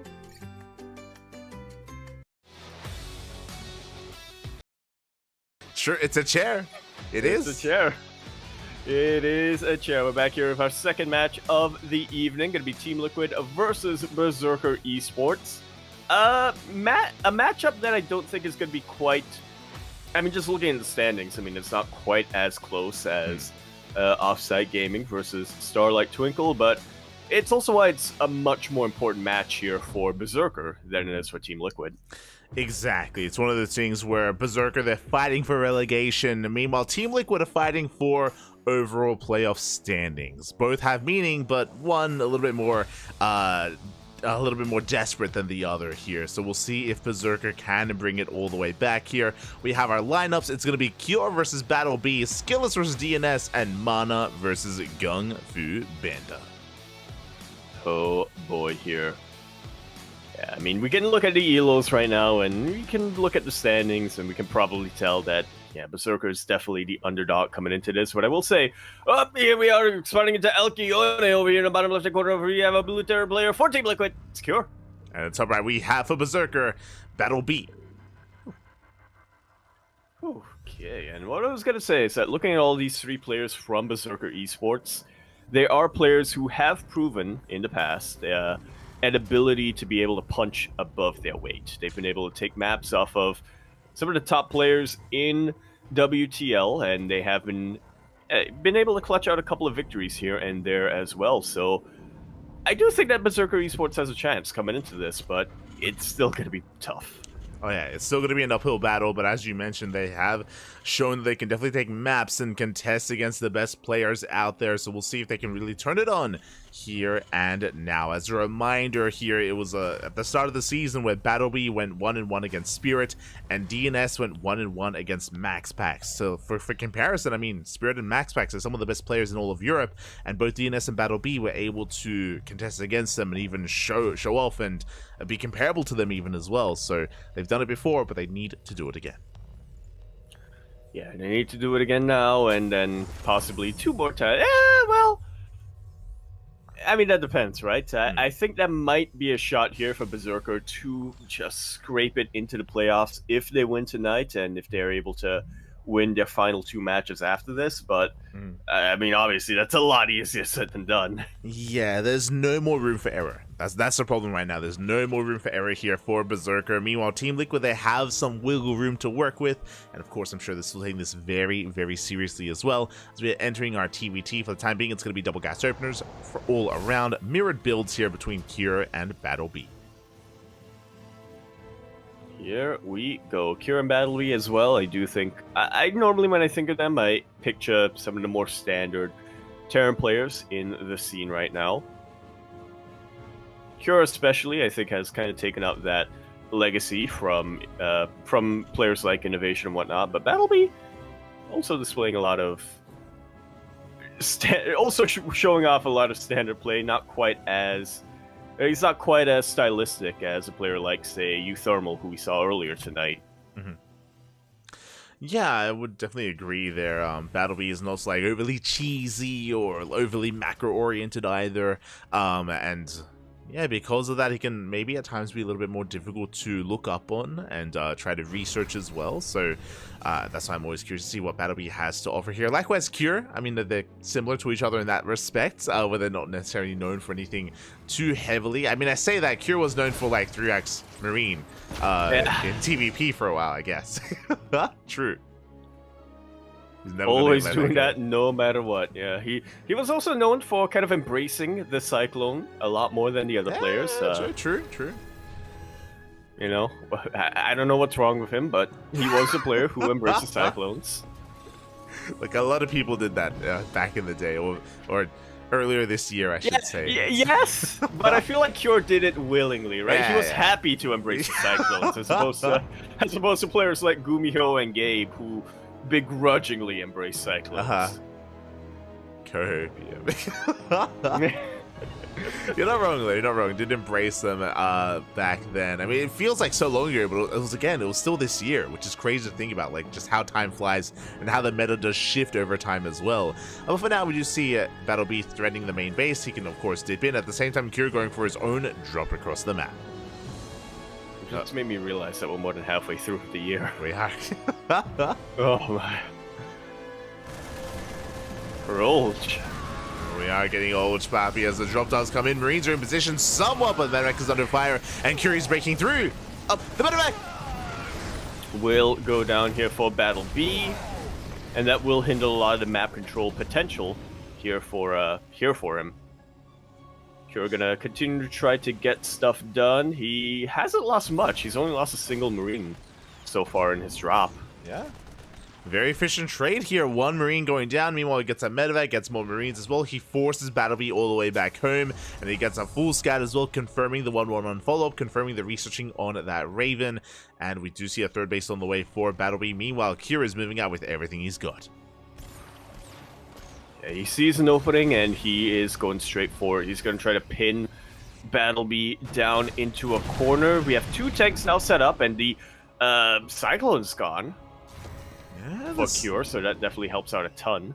Cyclone is going to be sniped here. Cure overextending a little bit. At the same time, he has the center of the map. Will catch out one of these Reapers and will force Battle B back for the time being. Again, both armies do posture against each other. No major commitment yet, as both armies are out on the map. Yeah, which does leave an opening here. Sure, yeah. Look how low this medevac. No fear. The Cyclone is coming in, and Cure, he will barely boost away. I can't believe he was able to save that once again. I was half expecting Cure to just have his units go straight for the mineral line on a bit of a suicide mission, but that's not the case. Cure, more than anyone else, is well aware of how quickly a TBT can snowball when you take a bit of a supply, an army supply deficit. Yeah, and it's really impressive. I mean, because of these small little wins here and there, Cure, he does have a worker lead. He, of course, has the army lead as well, as he's settling into his third base. Meanwhile, Battle B has yet to expand. The Reapers will confirm. They're trying to keep tabs here on the third base location, but alas, the tanks on siege just in time. The Reapers, they get away. They do get away, but they do also confirm the Raven count, the tank count. I'm sure Cure knows that with how much damage he's dealt early on in this game, Battle B has to push out. Battle B has to be gearing up for some kind of reciprocating push, reciprocating aggression. And so Cure, yeah, he's just setting up for it. He's getting his tank sieged up. He's getting his Vikings. Stops at 2 Ravens, so he is going to be behind in that respect compared to Battle B. Yeah. But if he can utilize his Ravens well enough, he can zone them away. Am I crazy? I thought I saw the third CC being built earlier by Battle B. Like, it's still in production. Wait. Like, was he not the first to start the third? I thought he was. No. He was, but then his SCV got sniped, I think. Okay, by the Cyclone, and that allowed Cure to come in.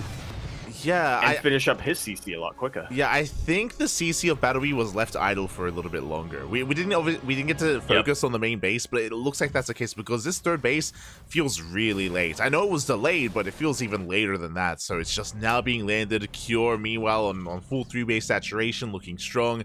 There's a lot of pressure on Battle B here to find some kind of economic damage. Yeah, he's looking for it, but we'll see if he can find it. He does have 3 Ravens here, so a lot of auto turret potential. No missile turrets, no Vikings here in position to deal with that. You're trying to take out the production. That's a lot of auto turrets being thrown down, which is not ideal when your opponent also has Ravens and can just disable your tanks Yeah, Nothing holding Cure back now. He is going straight for the counterattack. We collapse on the main arm. We're moving out across the map. Battlebee, he's in a lot of trouble. His tank count was reset. And back at home, he does have a tank on the high ground. Thankfully, he does have that tank. But again, is that going to be enough to stop Cure? I see what he did. What did I do? Yeah. Thankfully. That's not what I was going for.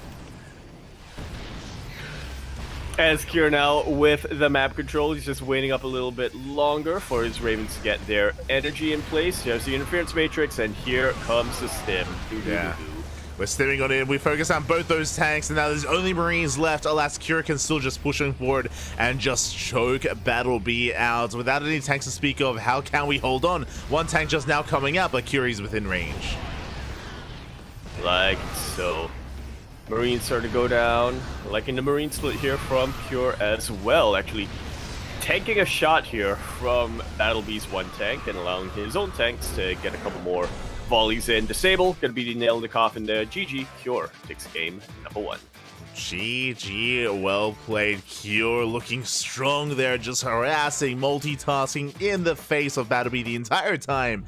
Able to take a solid lead and just take it from there. GG.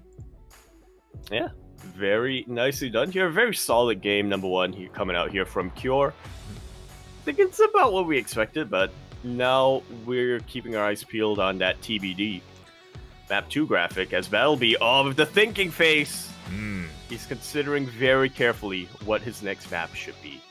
Yes, you can already see that Yaku's trying to incept the mind and be like, play on post, youth. Calm down. We'll see what he does go for.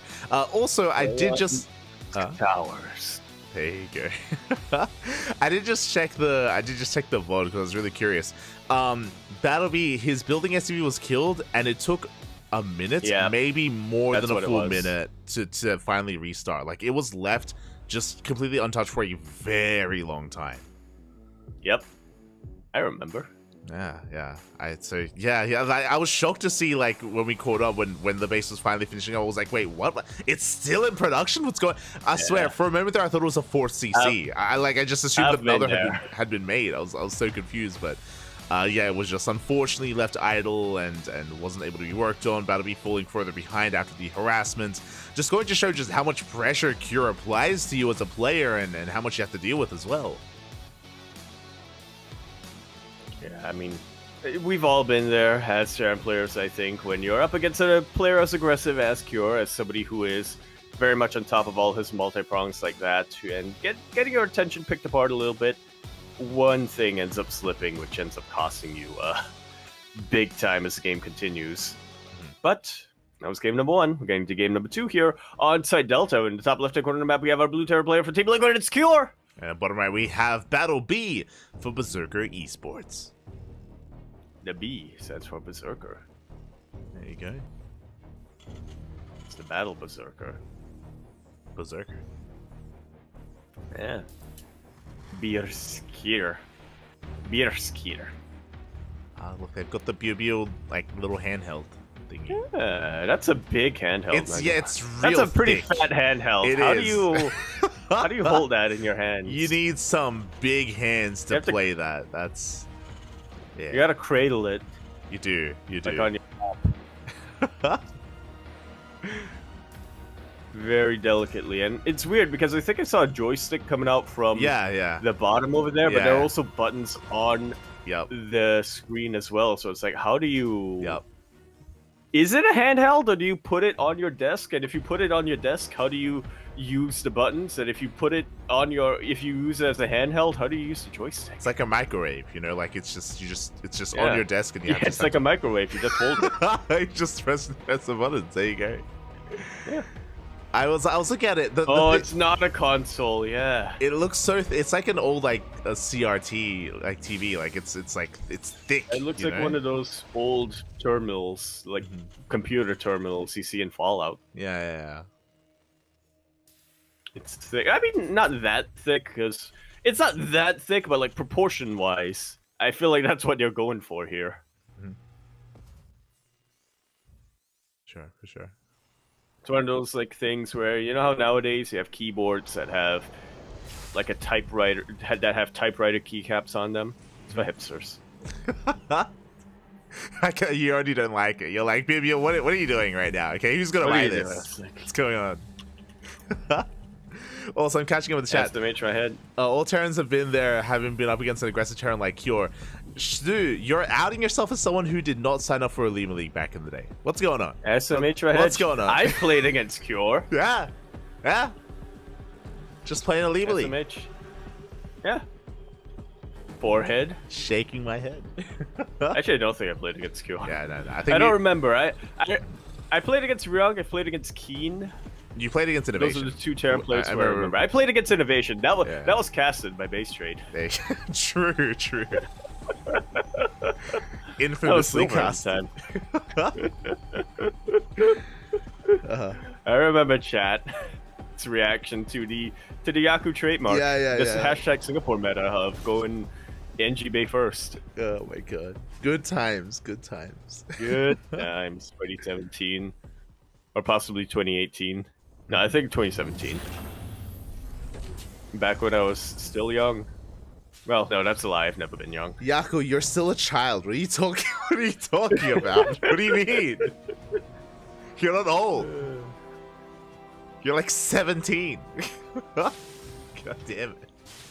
Look, I've been 50 since I turned 16. I've been 35. I turned 35 the week before I turned 15.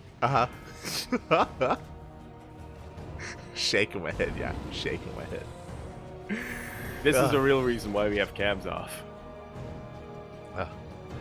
For now, though, we are settling in. We're going to be settling into our TVT here. Once again, Cure did open up a double gas, is going for the drop across the map. Meanwhile, Battleby is taking a more defensive stance, and because of this, we have 3 Cyclones here back at home. And that should just about be enough here to deal with this drop. But of course, the major question is going to be, where do we go from here? How do we utilize these 3 Cyclones after clearing out the drop?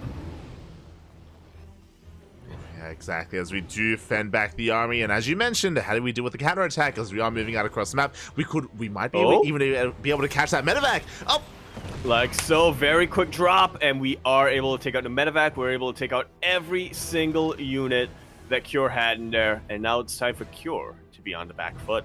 Yeah, likewise, Battleby throws down the 3rd CC immediately. This time it will not be delayed. This time it will not be disrupted. The CC's on the way, and we're going for that drop. Cure is in position and shouldn't lose too much to this, but again, is ideally, or the point here is that we're containing Cure on his 2 bases. Yeah, it's definitely going to be ideal. I'm not going to lie, like, when I saw that Battleby pick Site Delta, I was half expecting tanks to come out from him, like an early safety tank and an all-out aggression, and this is a similar, we're not quite seeing that, but this is a build that has kind of a similar rationale or kind of a similar objective to it. Deal with the initial drop from your opponent and then just go across the map and contain for as long as you can. And Battleby's even rallying across the map as well. Again, the goal here is to contain, is to delay the 3rd base. I'm not so sure if we're going to try and force our way into the natural. That might be a bit of an overextension, but we'll see how Battleby does approach this. As again, as a reminder, behind this he has his 3rd base finishing up, and I mean, soon to be landed on location. Yeah, compared to Cure, who will also be finishing up his 3rd, but will not be able to land it on location. We do have Interference Matrix finish for both of our players. We do have it researched, but Cure is the one who has the Raven advantage. Nope, not anymore, as Battleby comes in with reinforcements. Yeah, reinforcements have arrived. You can see the Cure gets eyes on the would-be 3rd. We should be able to clean up this Marine without too much issue. And Battleby is not forcing his way into the natural. He's just parked right outside, hoping to catch out the army, ideally, and likewise head into the main base. The drop is poised to dive in once Cure moves out. Sooner rather than later, ideally anyway. We do have a scan from Cure. We do see he does see Battleby pulling back a little bit. I like this from Cure. Does have a couple of Marines and a Cyclone in position to deal with that drop. Yeah, Battleby, he boosts in. Does boost into the mineral line. There is an army in position, so we shouldn't lose too much. We're going to get 2 SCVs so far. Pick up. We get the hell out of there. Nice trades. Nice damage so far by Battleby. Yeah, I mean, that was barely a trade at all. That was literally just 2 free SCVs coming out here from Battle B. These 2 Ravens from Cure doing a lot of intimidation. Yo, Ravens are terrifying. Battle B, he sees the Ravens, he picks up, he gets the hell out of there. Again, he doesn't want to get caught out, he doesn't want to lose his army, so we'll retreat. And now we see Cure taking his third, but Battle B's is already fully saturated. Yeah, all things considered, Battle B has secured his objective. He has been able to, mission accomplished with this initial move out. He's been able to contain Cure for long enough that now he is the player with the mining advantage. Mining a lot quicker, but I just like the mental image of 2 Ravens rocking up and the tank's just getting, the tank drive is just getting scared and running away. I understand. As it looks like we have Marines in position and the medevac is going to be targeted down. It will fall. The Cyclones likewise as well. At the same time, we hit the mineral line. 3 SCVs going to be going down, but Curie doesn't back off. He's moving out across the map. Where we're going, we don't need no mining. I say that, but the boys haven't been pulled, so maybe we do. Just a little bit. As Curie's rotating towards the right-hand side, just underneath the third base, still has those 2 Ravens up and running as well. Tanks are slowly pushing forward. Battle B is in position. We'll see who's the first to pull the trigger. Oh, it's the Ravens. The Ravens do get an eyeful of everything that Battle B has. Marines, unfortunately, not quite in position to deal with that, and every single tank gets interfered, gets disabled, really allows these Marines secure to just stim on forward, and now the third is in a lot of trouble. Yeah, we're within range. We force the pick up here on the third base, force a float over towards the northern side. 12, 13 SCVs going to be going down. A very nice start here for Cure. Bearing in mind, though, he didn't kill many tanks. He only got 1, and instead, Battle B going for a massive doom drop across the map. Which Cure, will now scout. And will now try to get in position to deal with. Yeah, the 1 straight tank did confirm at the same time. Cure going for another dive, and there's not that much to protect these tanks. Yeah, no buffer here for these Marines, or for these tanks rather. So the Marines just stim on forward, take out every single tank, take out every single SCV. Battle B gonna be reciprocating the damage just barely. Going for the CC. The CC will burn down. The CC, it burns. Yeah, we did not get the repairs in time. That's a kill on the third base, but at the same time, Cure is still pushing in within range of the 4th CC of Battle B. A little bit greedy, but is looking to push in towards that natural. Meanwhile, Battle B goes for the drop into the main. Yeah, we double down. We get right on top of the production. But Cure here with reinforcing Marines will be able to chase us back for now.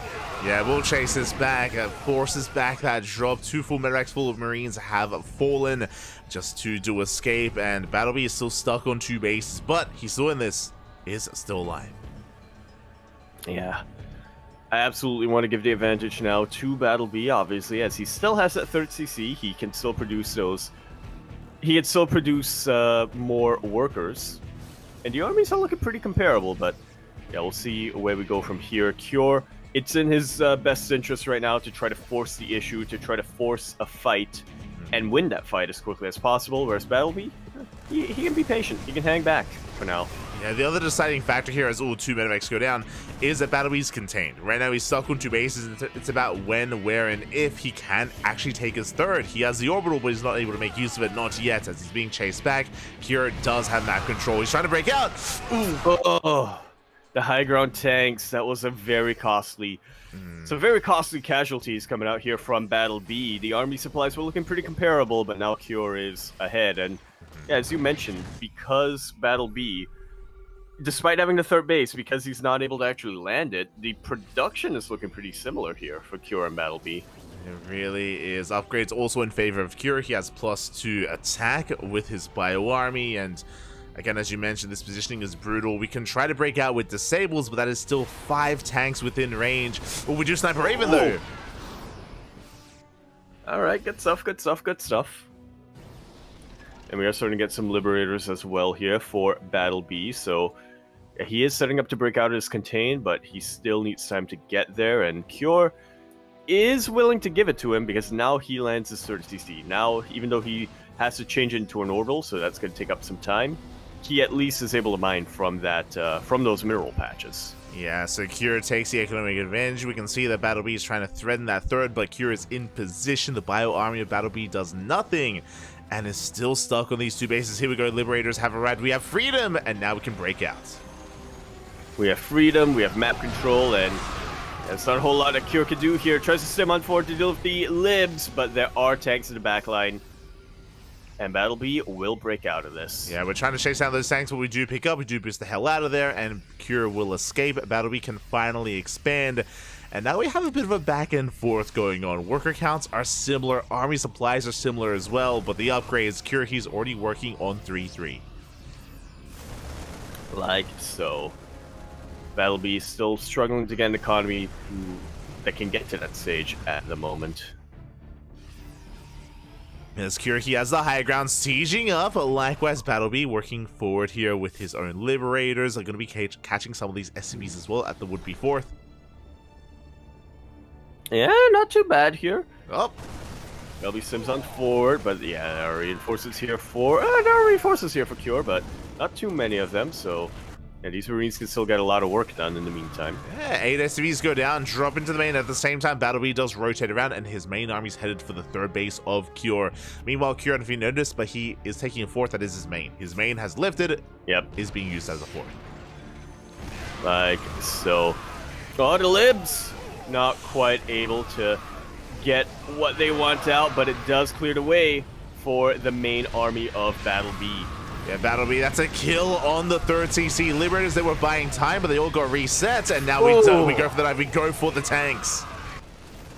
Yeah, interference matrix right at the end there here for Cure. He will stim on forward. He will take out the tanks. There's still a lot of Marines in Cure's main base dealing with a lot of de-reinforcers and a lot of production.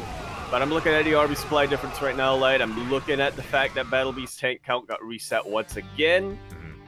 And I feel like Cure has the potential. There we go for the counterattack. I mean, Cure, it's all or nothing at this point. He's down to 2 bases, down to a 2-base economy. Battle B does have the economic advantage, but as you mentioned, he is down in army, and Cure has a massive force working for him here. And 3-3 is finishing up just in time for this push. And we do have a couple of tanks here for Battle B, but like you said, that +3 armor is going to be helping out a ton on these Marines. It means they can tank at least one more volley coming out from these siege tanks. And they do break through the initial line of defense. We have 2 more tanks here on the high ground, but Cure, he avoids the third base, goes straight for the natural instead. Up! Go for the throat. Going back and forth a little bit does mean that he eats a couple of tank shots to the face. Yeah, a little bit indecisive, but it's going to be enough. GG gets called, and Cure will take the 2-0. GG. Yeah, it does get cured. Look. Poland. True. That's my answer. True. Does it count if... is a Zerg player really a Zerg player if they're from Poland? Exactly. Spirit is known for being Protoss. Exactly. He has to be. It's the land of Protoss. Protoss specifically. Exactly. We have our players getting ready here. Here we go. We have DNS and Skillus as well in this PvP Game 1. Ghost River. Oh, okay. Very aggressive map. Something that really lends itself very well to gateways being thrown down in the middle. But here we go. Jumping into Ghost River in the top right-hand corner of the map. The blue Protoss player for Team Liquid. We have Skillus rocking that rainbow. In the top right, we have DNS. Or top left, we have DNS for Berserker Esports. The rainbow? Again, ready. Yeah. On the Team Liquid emblem on the jersey. Oh, I'm sure you noticed that. I didn't see. Okay. Yeah. Nice. It's like a variant. It's like a variant jersey that you can get now. I like to think that like every new like season of jersey they just get free merch. Yeah. I thought you were gonna say I like to imagine that every season they just redesign their jersey. I think they do. I think they do. Like maybe not every season, but every year. I think they redesign. That's like in soccer, I think, where the teams have to change their jersey every time they get a new sponsor, and they always get new sponsors every season, or they always get different sponsors every season. It's like, see which my head. SMH ahead, Melbourne victory. 2009 jersey was perfect. They had to change it. I have no idea what you're talking about. What do you mean 2009? That's like before you were born, Yaku. What are you talking about? What do you mean? Melbourne victory 2009. Yeah. Melbourne victory when they had the dynamic duo of Danny Elsop and Archie Thompson. Who? What are you talking about? The dynamic striker duo, that Danny Elsop and Why do you know Archie this? Thompson. Why do you know this? What are you talking about? God damn it. Yaku. I know this because I had a copy of FIFA 09 back in the day. And I exclusively played Aussie teams. Okay. Because there were no Asian teams. Oh no, there were I think there was the Chinese and the Korean national team. Okay. But I didn't like them, so I went with Melbourne victory. Okay. Fair enough. That would have been on the PS2? Or yeah, PS2. I played it on the PSP. Okay. And I didn't have home consoles at the time. Fair enough. Fun fact, that PSP was a hand-me-down from, I think, my cousin, after he got a Vita. He was like, yo, you want this? I'm like, yes, I'll take it. There you go. For context, the last FIFA game that I played was FIFA 2001. That was my game. Yeah. That was like the year I was born. Because fun fact, with the naming conventions of FIFA games, they always do a year after. They always name it 1 year after. Yeah. That was back in 2000. Yeah, it was. It came out with the launch of the PS2, which was in the year 2000. There you go. Yeah.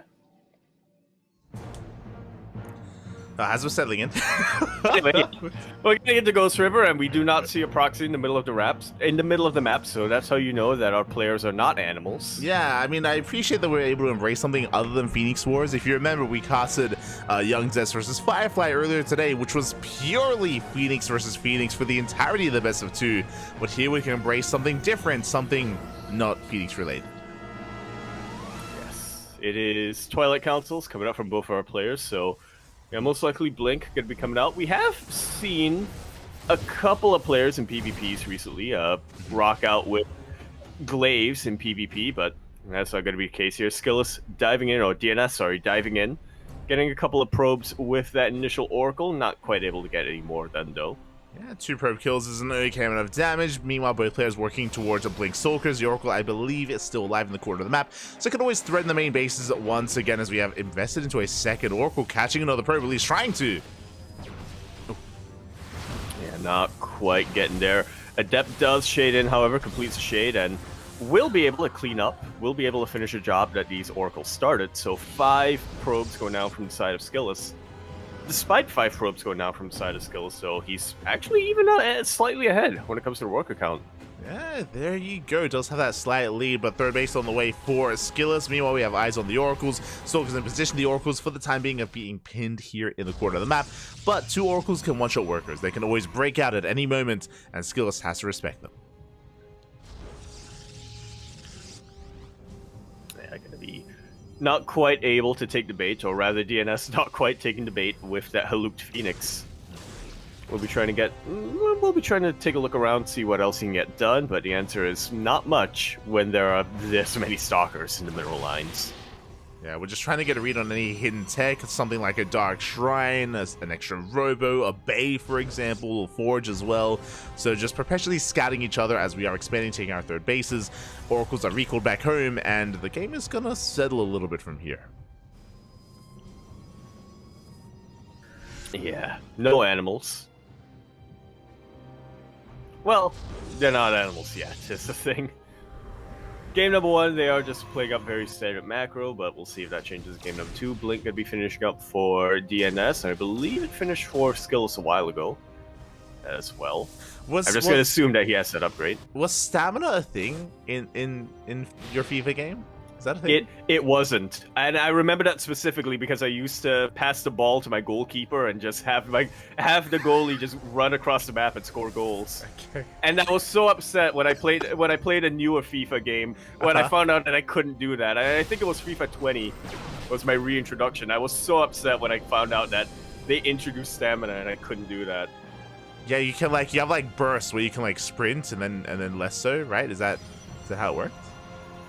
I think that's how In the new game, I think so. Because in the new games, it's like if you try to run across the map and sprint across the map, you're just gonna run out, and you end up having a player faint. But that was the thing back when I played. Okay, fair enough. So even though I had the dynamic duo of strikers on Melbourne Victory, I would just pass the ball to the goalie and be like, "Yeah." I appreciate and the in-game commentators would be like, "Whoa, what's going on here?" They'd freak out.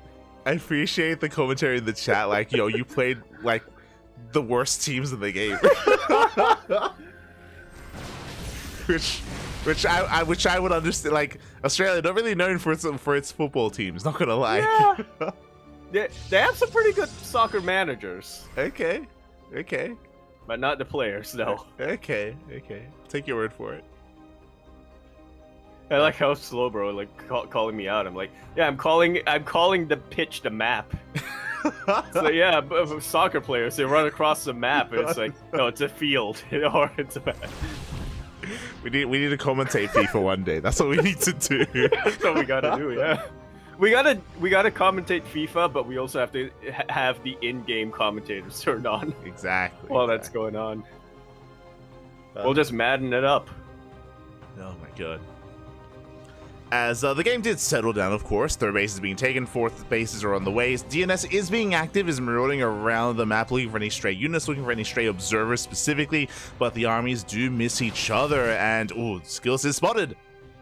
The Immortal does get taken out immediately. Huge pickoff here for DNS, but I mean, that's still a massive army supply lead that Skills has right now, so yeah, it's a really good pickoff here for DNS, but he's not really going to have enough momentum to keep this going. He does have army control, kind of has army control for now. Skills is looking to break out. Yeah, we are finally going to be able to break out here, contesting against the Stalkers of DNS. Now the big warping as well. No Immortals here from the side of Skills, but again, with that Archon, we can help deal with any stray Zealots. For the time being, though, DNS just focusing on a purely Stalker army. Yeah, and I mean, we've seen pure Stalker armies work out a couple of times in the past with good enough micro. I mean, Gabe versus Christianer was one off the back of a pure Stalker army there, but obviously that was a PvT, and obviously that was also very different circumstances, so we'll see how good DNS's micro is here to counteract the larger and more high-tech army of Skillis. I had a very confused look on my face when you said Gabe versus Christianer. I'm like, that was not a PvP, but okay. Yeah, that was it wasn't a PvP, but it was a game that Christiana won off the back of his soccer control. True. Yeah, did happen. Behind this, we can see DNS was able to distract the main army, did go for some Zealot warping towards the natural, going to be dancing here against the main force. Meanwhile, DNS also throwing down a Dark Shrine behind this. Yeah, when behind, you get some Dark Templar. Yeah, that's what they say. That's what Rain said. That's what they say. That's what we have it on record. That was how he won his first GSL.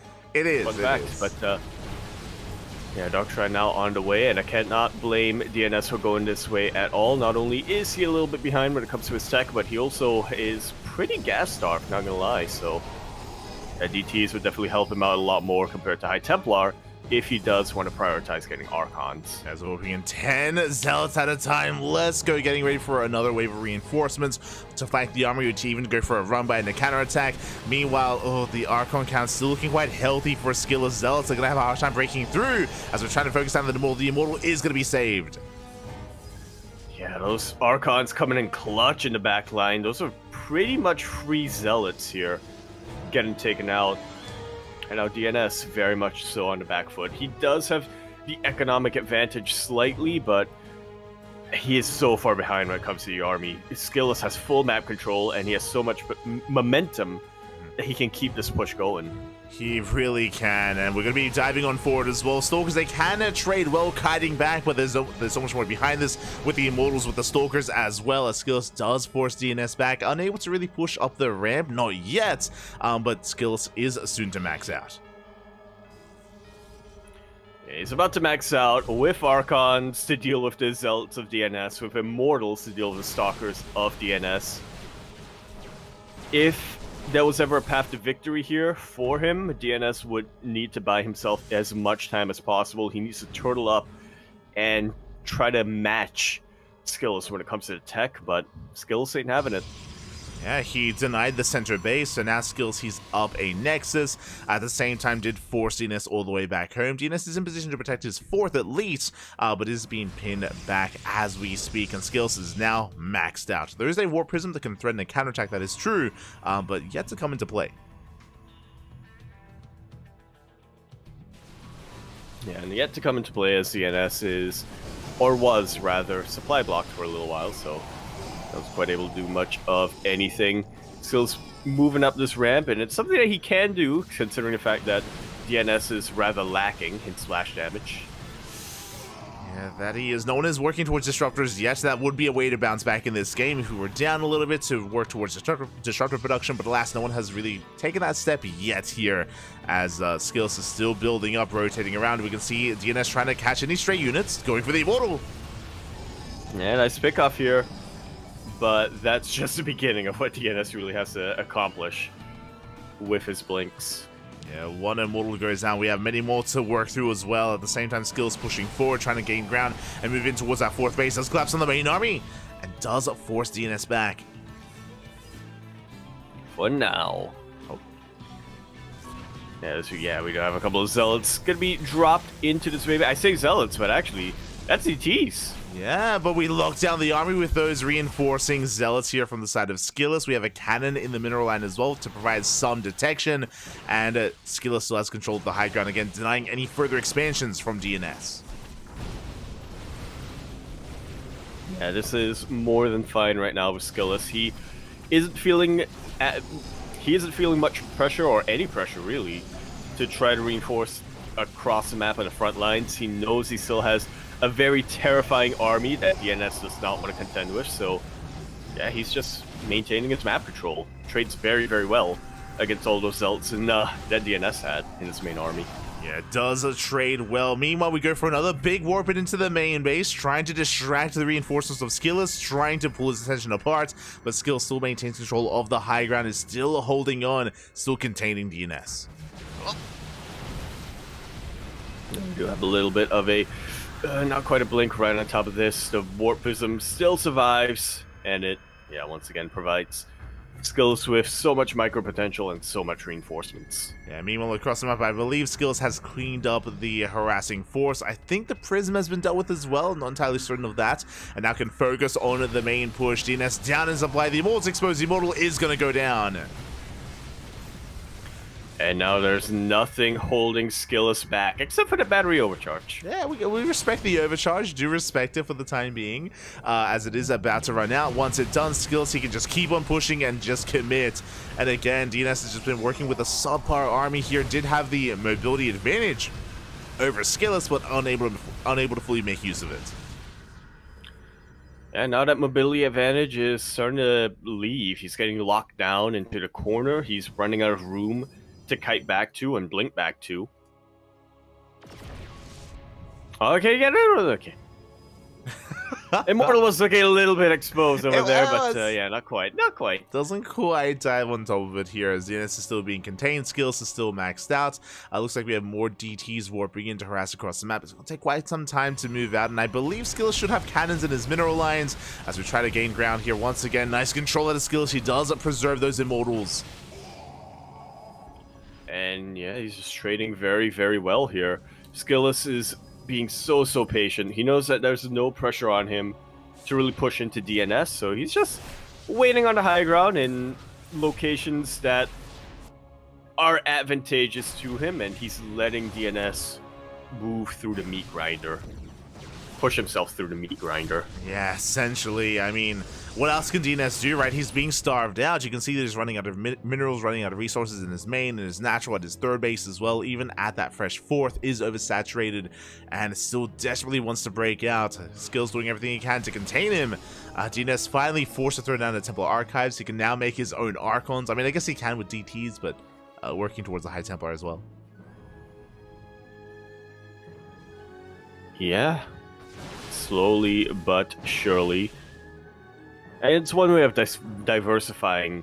Not quite diversifying your splash damage, but diversifying your paths to getting splash damage, you know? Yeah, I'm still a little bit shocked that we haven't seen that kind of move into Disruptors. It's something that we have avoided from DNS. Does snipe 2 Immortals. Very nicely done. Very high pickoffs, high value pickoffs here from DNS as he is trying to break out and still has potential to take a fight. Yeah, he's looking to both of our players just snaking around, trying to find an opening here that isn't really being presented. Speaking of an opening, Skillus, he pushes up the ramp. He will get on top of this army. Yeah, he's forcing this back. Guardian Shield is popped, but there's no shield battery or anything here. That's really the moneymaker or the make-or-break unit in a fight. Yeah, DNS caught out of position. He was trying to read the army rotation. Alas, he did miss it. So we do push up the ramp. Prism is going to get sniped, and Skillus trying to force his way through here. The Immortal's unable to do too much. There's only one Immortal left here for Skillus, but he has the better concave. At the same time, he does hit the fourth. Does hit that fourth base, and the Warp Prism went down earlier on, so the defender's advantage really coming in clutch here for DNS. Skillus gonna be taking out that fourth base, and now DNS is forced all in. Has a lower army supply, but we'll see if he can make use of it. The army of Skillus right now is spread a little thin. It is spread thin. We can try to overwhelm and try to pick him apart. Meanwhile, Zealous, they collapse on the main army. The Immortals are getting caught in the back line. GG gets called as we set up a full surround, and Skillus will take game number 1. GG. Nicely done here. Taking game 1 for LQD, apparently, is the in-game clan name. I did see that. I did see that. There was some censorship going on Liquid. You have to be solid on this stream. Yeah. Or at least not a full Liquid, or apparently. There you go. Question mark. But yeah, GG. Very nicely done here from Skillus. Very, very patient play coming out from him. There were perhaps a couple of times where it seemed like there was an opening that he could maybe pounce on top of DNS's army, but I mean, I guess it just goes to show you how much respect there is on DNS's name, right? Just how well known he is for just clutching out defenses like that. So Skillus didn't want to take his chances. He just wanted to make sure that he didn't throw away his army unnecessarily. He didn't blink on forward. He didn't poke the bear that is DNS too hard. Yeah, the Berserker Bear, if you will. And I mean, I would go as far as to say, I mean, DNS, we didn't get to talk about it. He is the ace player. I would say he's the ace player of Berserker Esports, and he's the one to contest against the players of Team Liquid. Does take a loss here in game 1, but again, he was able to go the distance here against Skillus. And one of the big advantages of Ghost River is all these choke points, all these ramps as well, so he was able to defend for a long time, but unfortunately was overwhelmed, and he couldn't keep up economically with Skillus. I'm curious, though, what map we load into. That we shall find out. I'm thinking Amphion, and I have nothing to really base that off of, but I think Amphion would be pretty good. It might throw us back to a couple of Phoenix Wars coming down. Santa Maria, papi. Did you see that? Santa Maria. Yeah, he did a little like cross. With DNS, he's talking to himself a little bit here. He was closing his eyes, you know. I feel like maybe calling on Maria herself. Yeah, calling on Big M, as they call her. They did call her that. They do. It's true. I was gonna calm down, Bobby. Calm down. I was gonna say, folding up mommy a little bit, but I was like, oh, that might be sacrilegious. Okay. That would be a little sacrilegious. I thought you were gonna go the other way and do like your best like pastor impression and just go ham. But we don't have to. Oh, you mean it's the like- Lord? Come down. That pastor or That- the Demune su demo? the first one. That The one? first one. It's fine. It's fine. It's fine. But we are going to be settling in here, getting ready for game number 2, and it is going to be on Oceanborn. Yeah. Okay. And we continue our trend of, the first river zigs, the second river, the first map zigs, like Ghost River. The second map zags. We're going to see as we load into Oceanborn right here in the bottom right hand corner of the map. We have our blue Protoss player repping Team Liquid. With that rainbow, we have Skills. And in the top left, we have DNS for Berserker Esports. Whew, and here, It makes sense though. Ghost River is a prequel to Oceanborn. Because rivers, they go to the ocean. True. There you go. Yeah. That's what happens when the oceans dry up. They become ghost rivers. Exactly. No, do the oceans dry up, or I thought the rivers dry up, and then the oceans flood. They flood? Look, I've been told that sea is rising. You're saying when the sea rises, the rivers dry up? Is that how it works? Is that how it works? I don't. Pretty sure the rivers, they come from the sea. Is that how that works? I thought it was the other way around. No. The rivers, they don't feed the Because sea. the rivers, they flow to the sea, right? They don't? They don't float out of the sea? I guess, no, true. I think rivers, don't they, like, float down, like, mountains from, like, melted ice caps? Yeah, Is that how that works? Or from underground. Okay. Or is it underground, or? 'Cause I think it is from the mountains. That's why they have, like, the mountain spring. I'm sure water can originate from many places. I'm sure there's no there's no hard set rule on that one. I think it's fine. Oh, that's true. The water can, yeah, because sometimes the water, like, it comes from above. From the sky. Yeah. Crazy. The clouds, What if really what happens is it's not. Wait, how does this work?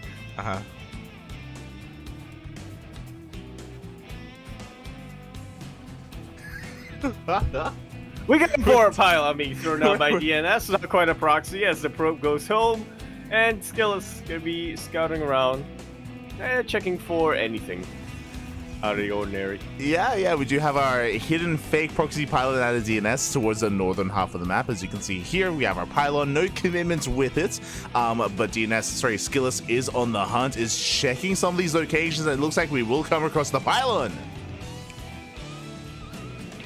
Yeah, we'll confirm that's just going to be a 4 pylon, so Skillis doesn't have too much to worry about, but obviously at any point you could just go and attack that pylon.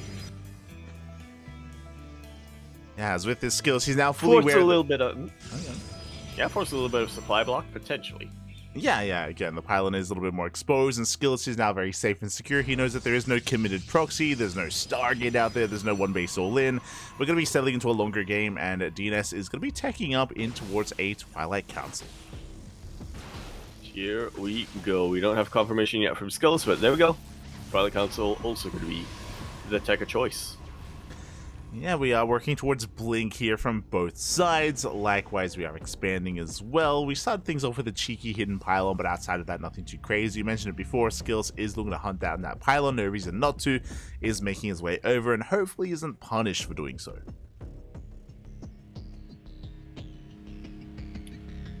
Yeah, and we'll see how this plays out. Skills could be dealing with that pylon, but I don't think DNS has too much to really reciprocate.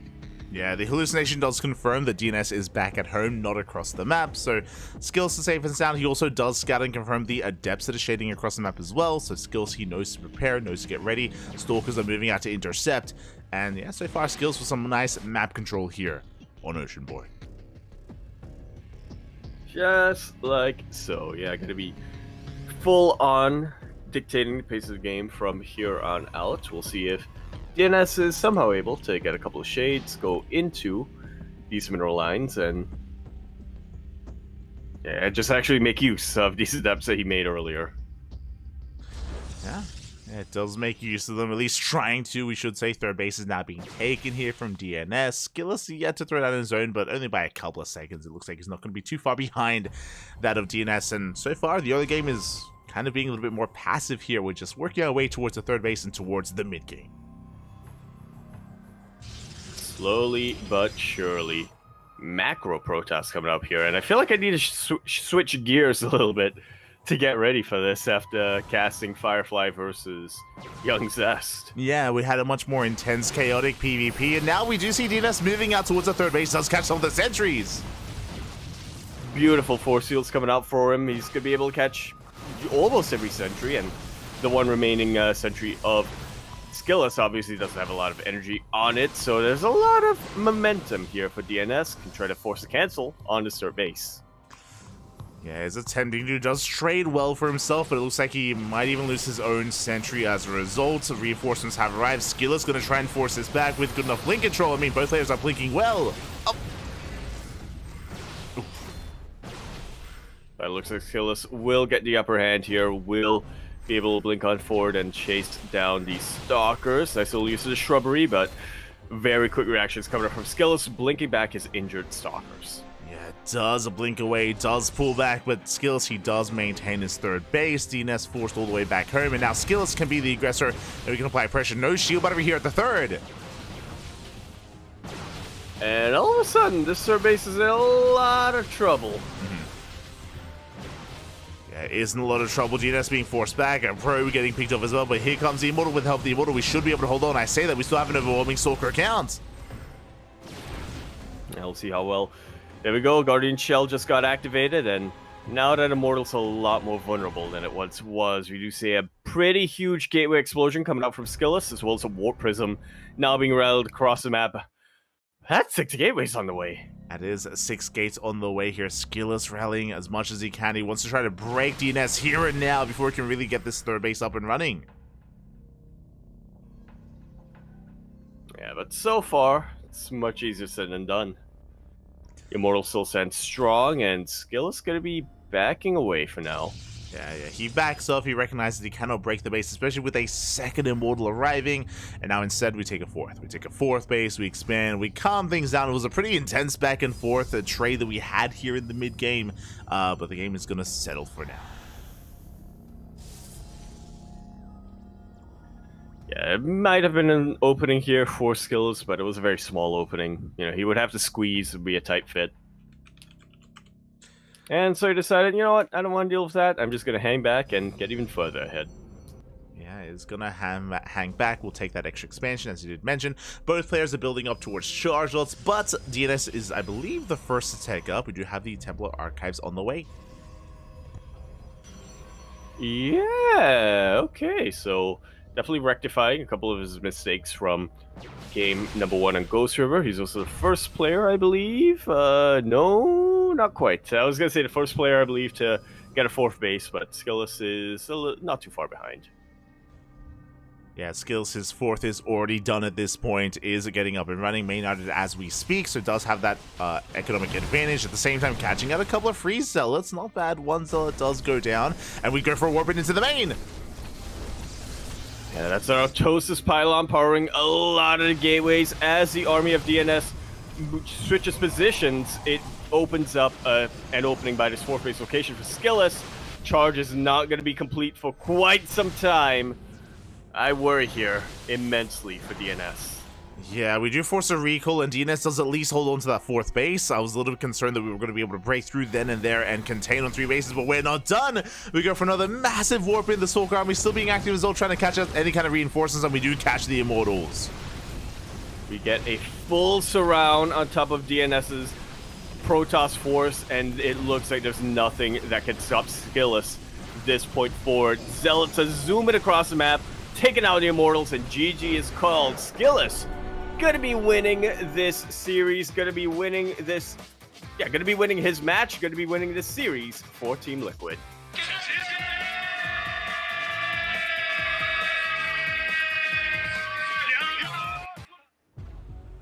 And we have our players. Here we go. Mana going to be stepping in first, stepping up to the plate. Mana, has taken a bit of a more managerial role as of recent years in Team Liquid, but in recent months, what I will say, I don't know if it was him competing in the Stormgates like beta, like show match at DreamHack Dallas, but I don't know if it was that or something else, but like a fire has been lit in Mana. It has been quite competitive once again. Like Mana definitely can go toe-to-toe with some of the best players in Europe.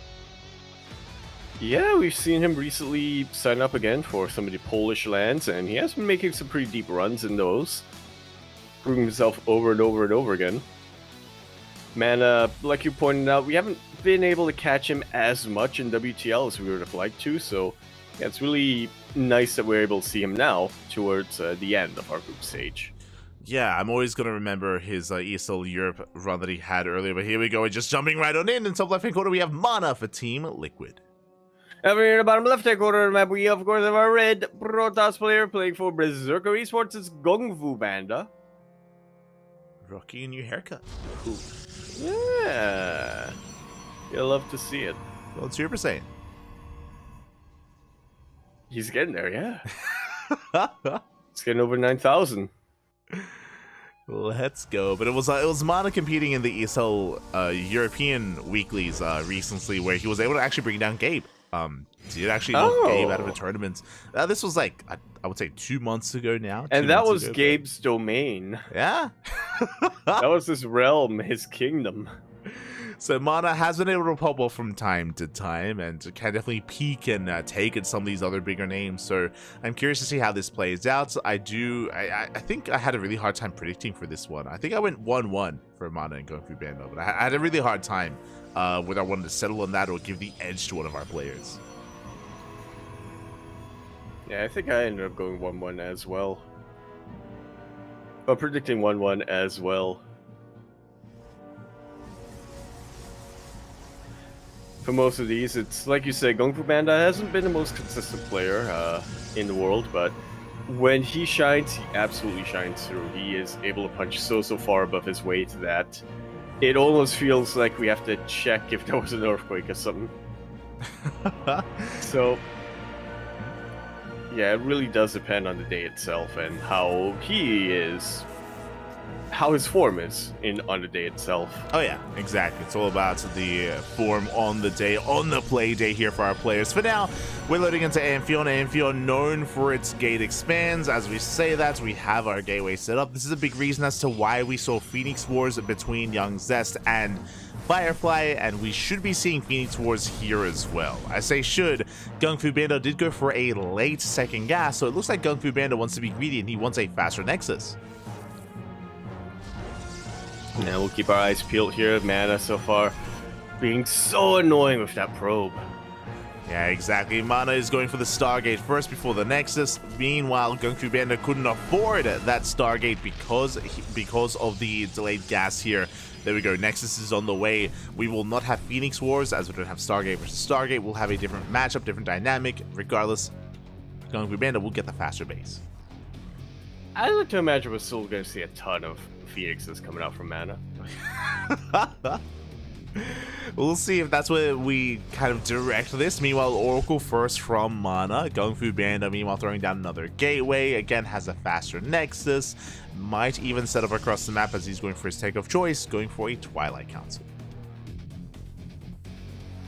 Like so. So very normal standard things coming out from Gongfu Banda. It's Mana who's actually the one who deviates slightly from traditional PvP thought. Yeah, as we have our Oracles using them to defend. Stalkers are gaining some ground, but we have a shield battery on the way, and Mana, he should be able to hold on. Yeah, it's only a single Oracle for now. Not going to be able to get too much damage with that shield battery. I say with that shield battery, but there isn't one in the main from what I can see.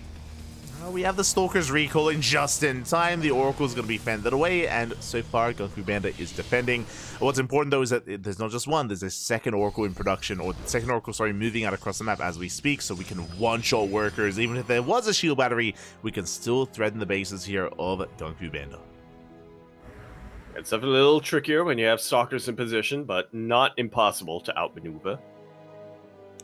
As the Oracles are getting lined up. Meanwhile, we can see Mana trying to go for his own Twilight Council as well. We do dip into the natural base. We do get 2 probes. Oh! 3 probes. Nicely done. Keeps both the Oracles alive as well. So, yeah, nicely done here from Mana. Not quite taking the lead, but definitely evening things out quite a bit here when it comes to the worker counts.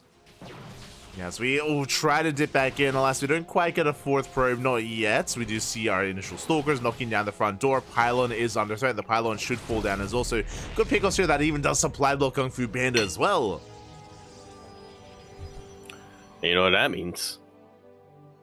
Hey, these Oracles can go even more ham. They can. If they find an opening. Can it keep going for now? Stasis traps being set up. Mana catching up with Blink. There is a window. There is going to be a window here where Kung Fu Panda has Blink over Mana, but not the biggest of windows, so not going to be the biggest of deals. Kung Fu Panda, interesting. Look, can actually expand on the left-hand side as he's mining through those middle patches. Yeah, well, we can't really blame him too much for opting for safety, as Mana is a player of map control. Getting that left-hand base behind the mineral wall mitigates that a little bit. It does mean that you're not having your 3rd base be so exposed to your opponent who has map control, but we'll see. As the Stasis Ward does get popped. And that could have been so much worse. 3 Stalkers do get caught out. At the same time, 3 more probes going to be falling here at the natural base. Both Oracles, once again, they barely do get away. They're low. They're quite low. One of them especially, but they do manage to survive. They can regenerate their shields, and Mana back at home is taking his own expansion, settling into his own economic lead. Yeah, finally Mana, with those 2 probes going down, and with those Stalkers going down, Mana is able to get this economic lead that he was building towards since the start of the game. And now it's on us to see what he uses it for. He will have Blink finishing up in just a couple of seconds, and we should be seeing +1 coming out very, very soon for an aggressive push. Yeah, we are settling in. At the same time, Kung Fu Panda moving out across the map, going for a massive push. Is spotted, of course, with these revelations, so Mana can prepare back at home. We have the CranKy, we have the shield batteries on the way as well. Mana looking quite safe, looking quite secure, and can still threaten the bases, still has both Oracles alive out there on the map. Yeah, just chilling around. Waiting to find an opening or potentially throw down a couple of Stasis Wards here and there to extend his map control. Can always opt to do so. We can see Mana moving through the center of the map. Does miss the main army of Kung Fu Panda. They miss each other. The Observer does confirm, but it might be too little too late as we're going for the pylon. So much gets C-powered. We actually see a little bit of a recall coming out here from Kung Fu Panda. Taking this very, very seriously. Cybercore goes down, and that's pretty disastrous at this point for Kung Fu Panda, who was relying so heavily on a Stalker-based army. Yeah, now it's the Warping and these Zealots. Immortals are on the way. Bay as well. Bold move out of Kung Fu Panda, rushing into Disruptors, but we're not there yet. Gateways are being repowered. Cybercore is being rebuilt as well, but Mana is still containing his opponent, applying pressure, and looking for another way in. He's looking, not quite finding it yet, but he is chipping away at this door, at this wall. Yeah, the wall taking a lot of hits. So we do run out of the revelation, but the Cecil once again almost goes off, but not quite, as Kung Fu Panda does pull away. At the same time, it takes Shade into the middle line, and we get 7 probe kills. 8 even. Yeah, really huge lead that Mana is now going to be extending for himself. Seeming pretty satisfied about this, so we can see him not poking and prodding as much into the natural base here of Kung Fu Panda. He's hanging back, he's working on his tech, and if Kung Fu Panda breaks out from this, then his Stalkers can try to get a couple of key pickoffs here and there, but there's no pressure on Mana anymore to push forward. Yeah, thankfully for Kung Fu Panda, he's gotten away with his tech. What is that tech? Disruptors. Disruptors, they are now part of the main army. They are now being produced as we speak, one at a time. And even though we are down in supply, even though things looking a little bit rough here for Kung Fu Panda, as he's down heavily in the worker count, he can pop off with those Novas.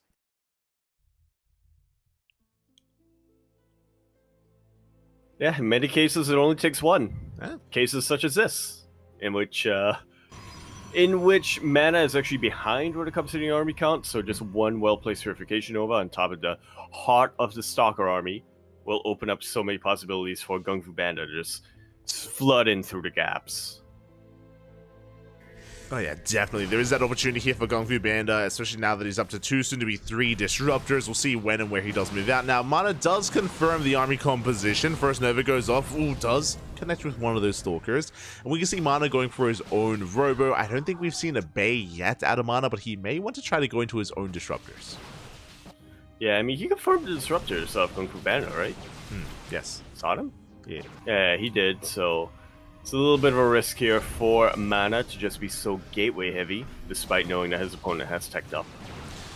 Yeah, so we'll keep an eye on Mana. Meanwhile, Gung Fu Banda splicing it up even further, going for a Dark Shrine as well. So DTs and Disruptors. Nova's going to be going off, catching one Stalker. Just the one once again. Meanwhile, Gung Fu Banda even taking another base as well, expanding on the left-hand side.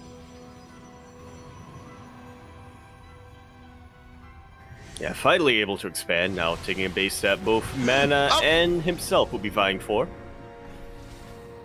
Yeah, as both players are now on 4 bases. Mana taking a 5th base behind this as well. Is going to take down another Gateway. Still heavily reliant on purely Blink Stalker. Now again, Blink Stalkers can avoid these Novas, but we have to be very careful with how and when we blink. We don't want to be caught out without Blink available, as otherwise we're just going to lose everything. And we're going for the dive! Oh! Wiz able to get the Disruptor before the Purification Nova pops. Yeah, meanwhile, power? Okay, apparently not. Yeah, meanwhile, across the map, we do slip into the natural base. We have an offensive warp in available. These Zealots. Overcharge is going to be popped as well. For now, Mana is holding on. Likewise, trying to push up the ramp, but the Nova goes off once again. Does not connect. No, it does not, but Mana does snipe another Disruptor, and yet another. There's only one remaining, or 2 remaining here from Gung Fu Banda. It's hard to see with the skins. You're like Protoss. It all looks the same, but it all looks true. But yes, as you said, only 2 Disruptors remaining. A 3rd Disruptor now joining the fray. We do graze the army once again, picking off a couple of stray units here and there. Mana does respect this force. He's going to rotate around, and he may opt to try to go for the 4th base of Gung Fu Banda. Yeah, that's what it's looking like. Feels like he has to, right? He has to make sure that this base fall into Gung Fu Banda's hands. We do force a bit of a recall, but that's not the whole army. That's because we're looking to sandwich. Yeah, we're coming in for a surround. Disruptor's a little bit late to the party. Nova's going to be going off. We do go for the dive. We're going for the Disruptor. Ooh! We do get the Disruptor, but not before the Purification Nova finishes up, and Gung Fu Banda finds a massive army lead. Yeah, he does find that lead. More Nova's going to be going off. A bit of friendly fire there out of Gung Fu Banda. Less than ideal. Mana will retreat. Still heavily reliant here on purely Blink Stalkers, and he is holding his own. Gung Fu Banda does not go for a counterattack. Is still stuck at home, recouping his losses, and Mana still can pick away at this army. Yeah, slowly but surely. He's relying a lot on his blink control. He really is. Gung Fu Banda does have the greater concave Disruptor coming in as well. Never going to be going off, forcing back the army, getting 2 more Stalkers. But Mana's on the hunt. He's on the chase, and it looks like he does not get it. Not in time. And look at that army supply plummet here. Gung Fu Banda might not have had enough momentum earlier, but now he does. And we spoke about it. Sometimes all it takes is one. That was a massive Nova connecting. We had an earlier Nova as well, and with that Gung Fu Banda, now momentum is on his side. He does have the army supply lead. It's catching up with the economy as well, and Mana, he needs to make some magic happen here. He has to find some damage. Okay, so gonna get it. I mean, he's taking out his 4th base. I feel like that's only the beginning of what he needs to get done. Nexus is going to go down. Gung Fu Banda heavily out of position. Is caught out, is spread thin. Likewise, Mana now going to be reinforcing with Mass Charge Load as well. And we'll see how we can engage here, as it looks like Gung Fu Banda does find the Zealots. Ooh, that was a kill, not a cancel. Yeah, he does find the Zealots, is able to take them out, and we'll go base trade. Interesting. Yeah, the armies, they do pass by each other. No detection, the DTs! The defensive Dark Templar, they shut down these Stalkers. They force Mana back. At the same time, Gung Fu Banda going for the kill, going for the bases. And it's really starting to eviscerate him. Mana expanding behind all of this, getting a 6 base. So it's not the end of the world for him, even if he loses these bases, but once the production goes down, if the production goes down, it's going to be it, especially with these Purification Novas landing. Yeah, once again, the balls, they connect. Kung Fu Panda, he has the high ground as well. Mana having a hard time pushing into his own natural. With these Stellar Reinforcements with this surround, it looks like Mana will be forcing Kung Fu Panda out of his bases, but that was 19 probe kills. That economic lead that Mana once had is not quite as large as it once was. Yeah, it's 3 workers, and that's pretty much it. I mean, Mana does have fresher bases, he does have more bases, but Kung Fu Panda also has a hybrid base, so all in all, it's kind of a wash. Yeah, we're still basically even. Yeah, we're still neck and neck here when it comes to the economies, but Kung Fu Panda does have a massive armor supply lead. Again, his Novas have been insane. They've been beautiful here these past couple of minutes. Are we going to try and clash, though? Mana engaging, but here come those Disruptors as well. They should be looking to reinforce.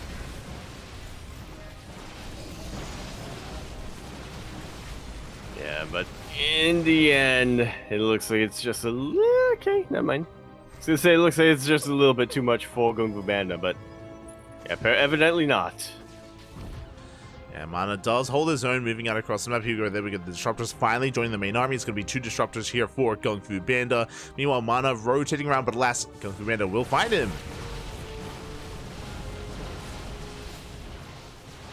Holding up.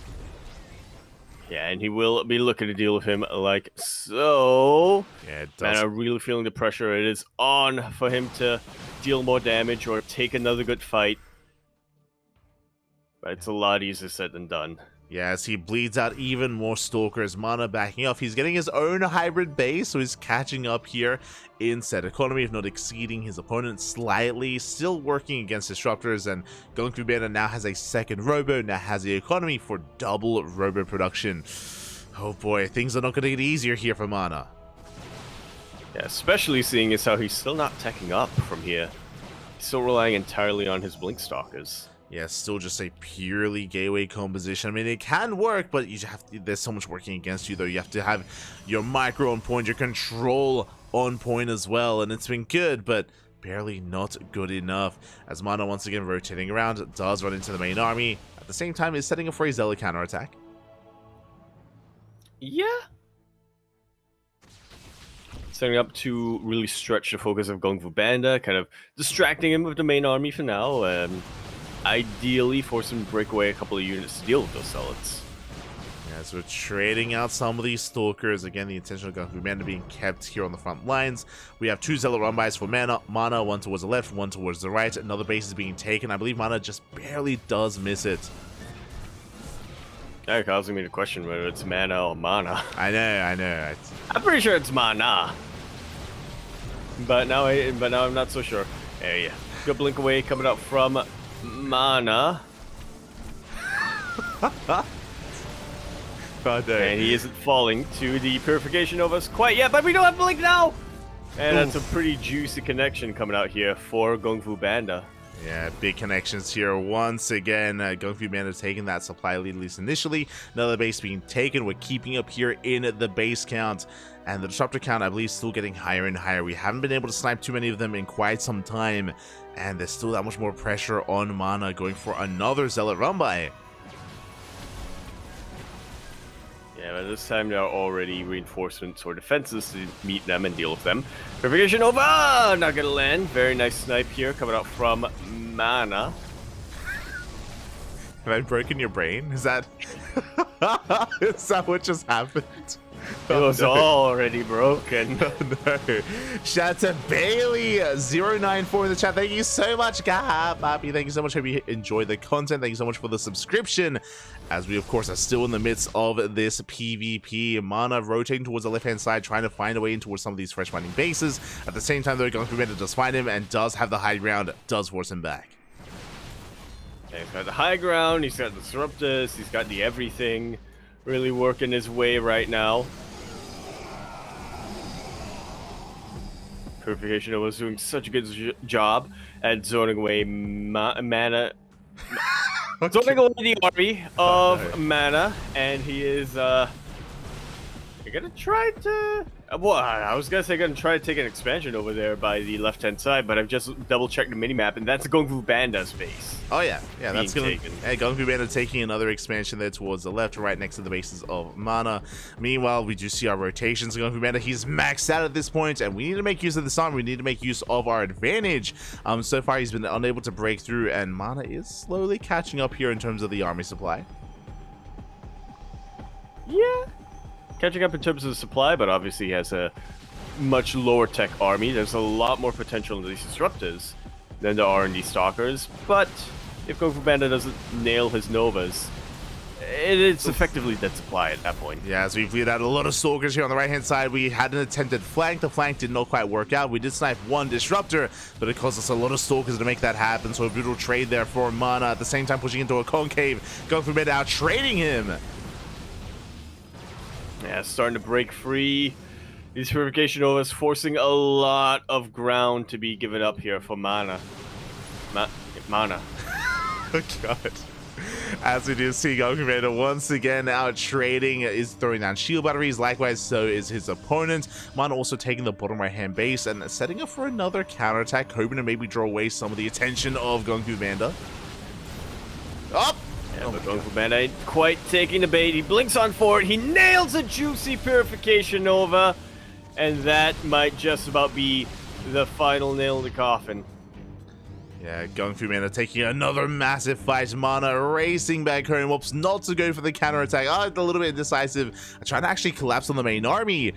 Bold move. There's potential here for a surround. These Zealots, they can get a lot done. We'll see if we can try and catch the army as Mana. He's setting up for that surround. Nova? Nova not quite getting it. Oh, the Nova's on the Zealots. Massive connections. Yeah, that was absolutely huge, and that was what Mana was really counting on to try to get that surround, and now he cannot get it. Look at the supply plummet from Mana as Kung Fu Banda just stays steady. Yeah, exactly. It's just becoming far too much here, and Kung Fu Banda, he's going for the kill. He's going for the final push. There's almost nothing left to stop him. The disruptors have been reset, but they did their job. They did what they needed to just get the advantage, to maintain map control, to snowball out of control as well. And there's also more disruptors coming out. So. Yeah. There's one in the back line that just came in to reinforce, and yeah, this is looking pretty dire coming out here from Mana. It is looking dire here as we are waddling into the main base. We are camping the production as well, camping the tech. And what can our blue Protoss player do as we're desperately going for a run by or any kind of counterattack? We have reinforcements back at home. Kung Fu Banda does defend, and I mean, again, Mana was playing so well this game. He had map control. He was outproducing his opponents. He was out controlling him as well. The beginning of the game, the first half, was looking good here for our blue Protoss. Then he took a couple of balls to the face. Well, then he didn't tech up, right? Like, he saw the disruptors early on, and he committed here to the pure gateway army, which has potential, yes, but it's by no means easy to push into disruptors with a purely blink stalker force, and things did not go well there in the aftermath for Mana. That they did not, but he is holding on. He does have a lot of bases, so he's still mining. Still try to get something done. Try to muster up a second army potentially. Yeah, his gateways to the bottom right, so he's throwing down a bunch of gateways here towards the bottom right hand corner of the map to try to reinforce. I mean, he has a bank to work with, so he's going to try to make use of it. But again, his goal here is to try to outposition Kung Fu Banda, picking off some bases, pick off some mineral lines. For now, he is deterred. Again, the static defense of Kung Fu Banda buying so much time. Yeah, meanwhile, Kung Fu Banda, he really just wants to nail Mana's army in the middle of the map. Huh? Just take him out, yeah. Catch the army while they're napping, yeah. And he does want to, as the center base is going to be knocked down. I don't think Kung Fu Banda is actually scattered bottom right, so I don't think he's aware of that expansion, as he's going to try and force his way through, but Mana does have the Stalker lead here, I believe. He can take the fight. And he, will be taking the fight over here in the top left-hand corner. Mana losing so many probes, and finally, bottom right has been scouted. Goku Yeah. Banda going to be consolidating the majority of his forces over here and will be looking to take out that base. Yeah, bottom right is the last bastion of hope here for Mana. That's his most important mining base. Most of his production is there as well. And the base is going to fall. And we may even try to go for the elimination. We may even try to just go for killing Mana by purely going for the base. As you can see, Mana shaking his head a little bit there on cams. Not too happy about the situation here. He will get a base, but I think that's all he really can get. Yeah, I mean, he could try to keep pushing, but he can't reinforce his army. There's static defense set up for Goku Banda. Goku Banda has a much larger bag. Get it over! Okay, doesn't land, but still. Yeah, we avoid the Nova, but we have reinforcements here for Kung Fu Banda. He can still take a fight. He can still at least hold on to the expansion. And now Kung Fu Banda is going for the kill. He's going for the final mining base in the top right. Yeah, he knows that by the process of elimination, that's the only remaining possibility here for Mana. Manja? Manja. Gabagool. It's the only one left. A little, cannot believe that he left this base alive for so long. But now he's taking it out, and yeah, that's just about going to be the final nail in the coffin. Yeah, exactly. No more mining, no more bases here for Mana. Has a Nexus behind this, but again, no saturation as that mineral line. We dive on the final force, even coming in for a surround as well, and this is going to be the final stand for Mana. Good game, well played. Mana is called Kung Fu Banda. Going to be taking game number 1.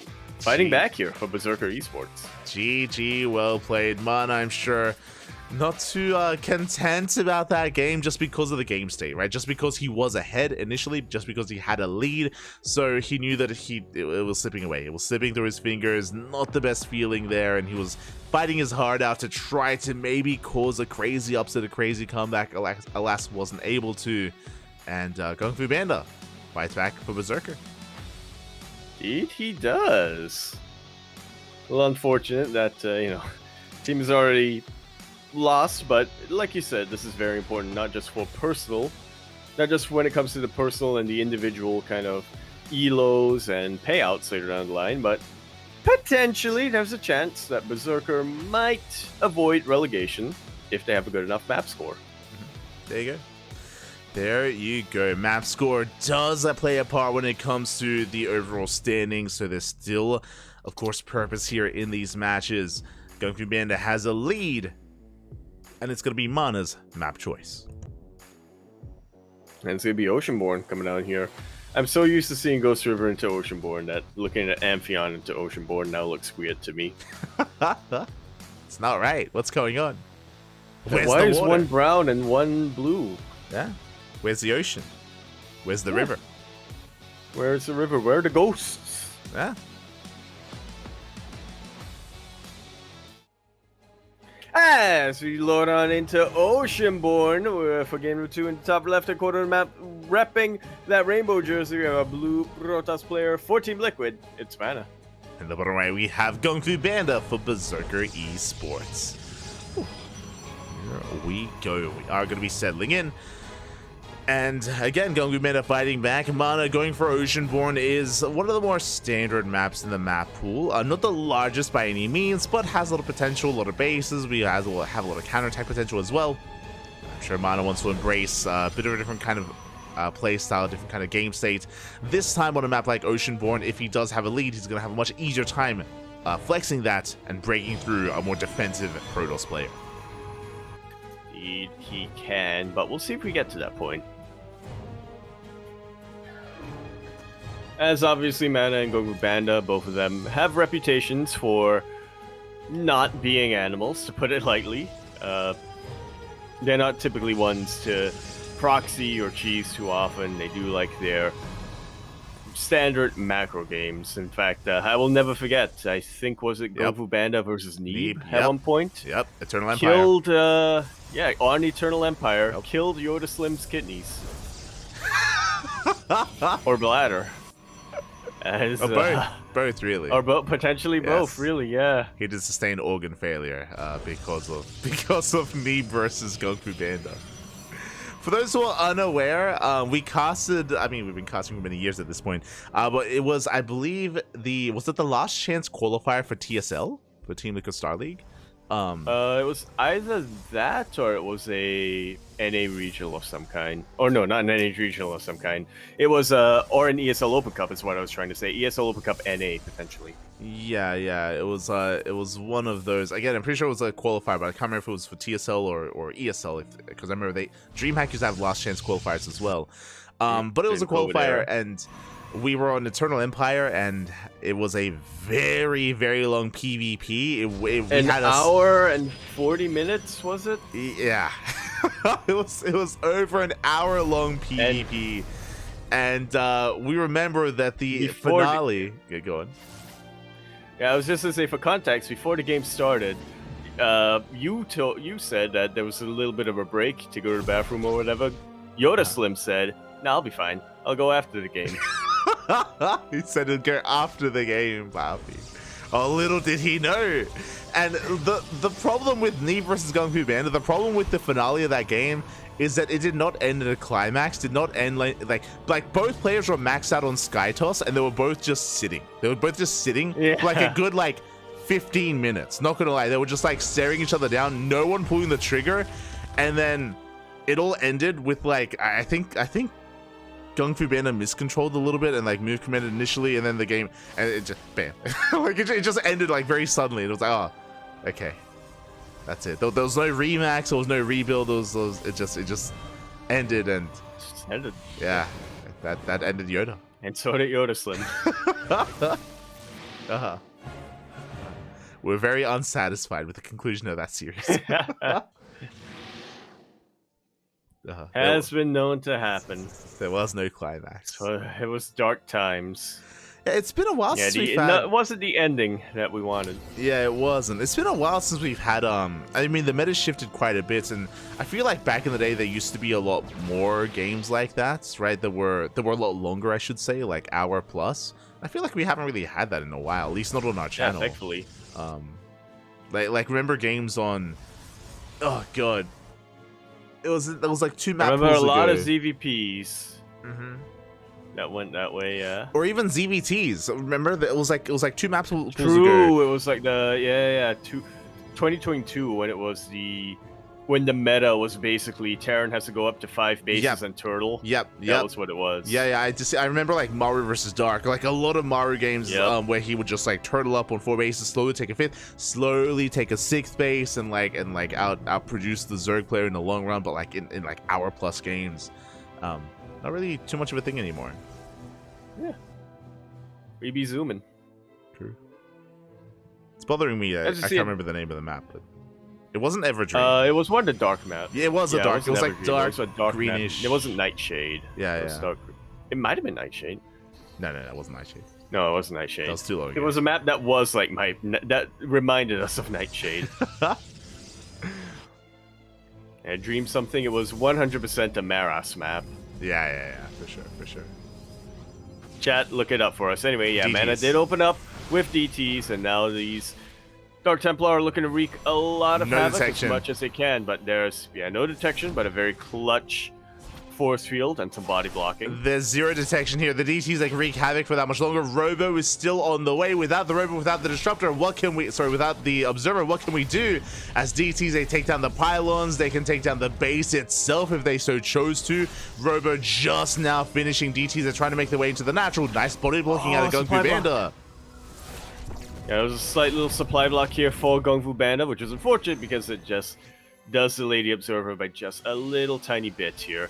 Mana satisfied with the damage that he's dealt, so he's going to recall his DTs, morph them into Archons, and gear up for round 2. Yeah, unfortunately, both DTs were in the main. If we had one at the natural, then that could have been game. Straight up, that could have just been the end of the game then and there. But Gung Fu Banda does barely hold on and can, from here, attempt to recover. Yeah, thankfully he did get the Robo on the low ground, as opposed to their high ground. He is still... he is still taking this very seriously. He is still getting ready his defenses outside that 3rd base, but Mana does not want this game to continue on for too much longer. He does have these Adepts. Glaives finished up a while ago, and he just wants to cripple Gung Fu Banda's economy as much as he can. He is very far ahead when it comes to army supply, but is it a good But is it a high quality army? A good army?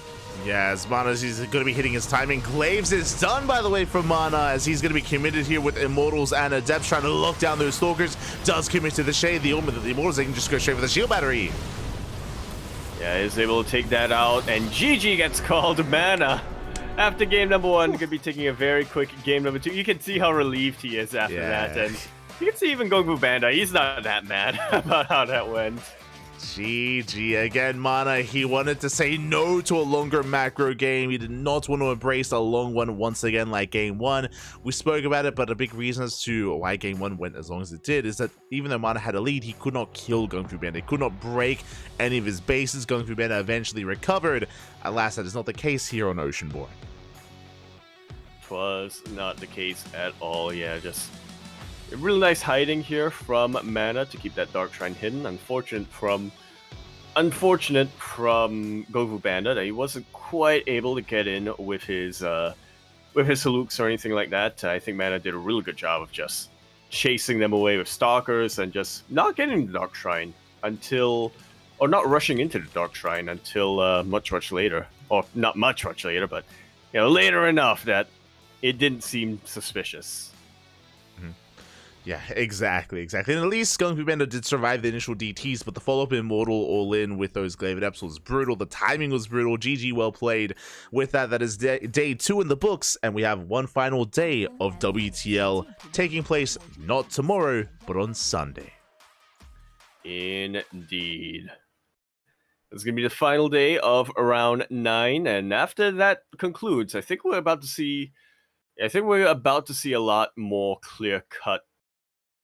The standings get a lot more clear-cut as we go into the playoffs. Oh, yeah. Yeah, exactly. As for now, we are going to be wrapping up. For those that are curious, again, tomorrow there is no WTL. Usually it's 3 days in a row, but tomorrow it is going to be a free day instead. I'm actually not too sure. I mean, usually we skip days if there's other big events like GSL or ESL Masters or Home Story Cup. I don't know if there's anything major happening tomorrow though. I know there's the SC Evo event, and that might be a big enough event happening that may force that may clash. Sol's playing in that, isn't he? Yeah, I know some big Korean names are playing. So it's possible that they're just making room for that. Yeah, possible. That's what I'm gonna go for. That's my working theory until proven otherwise. It's fine. But with that, we are going to be wrapping up here tonight. We apologize for not having cameras. We do apologize. Usually we have cams, but there seems to be an issue currently plaguing Discord, and basically whenever I turn on cams, the stream lags the hell out. So don't really know. I'll try to look into it. Handle it. It can't. The stream it just can't handle us. Can't be handled, Bobby. Can't be handled. So we'll try to figure out any kind of issues here, and we'll try to get the cameras back going, at least for the next time we cast together, Yaku, which should be ESL Asia. Yeah, coming out on Monday. I like that you said should. Should. Knowing the DGen schedule. Yes. Coming down. I'm fully aware, Bobby. Fully aware. Also, right now, solid should. But yeah, thank you so much once again, Yaku, for joining me today. Thank you. Do appreciate it. It's always great to have you on to cast and reminisce about FIFA in years gone by. Yeah, ideally. Oh, Crow's telling us there's a Bulgarian event going on, apparently. There you go. Don't know if that's related, but sure. Yeah. What? Fun fact. What's going on in Bulgaria? StarCraft, Poppy. What do you mean? StarCraft, huh? Obviously.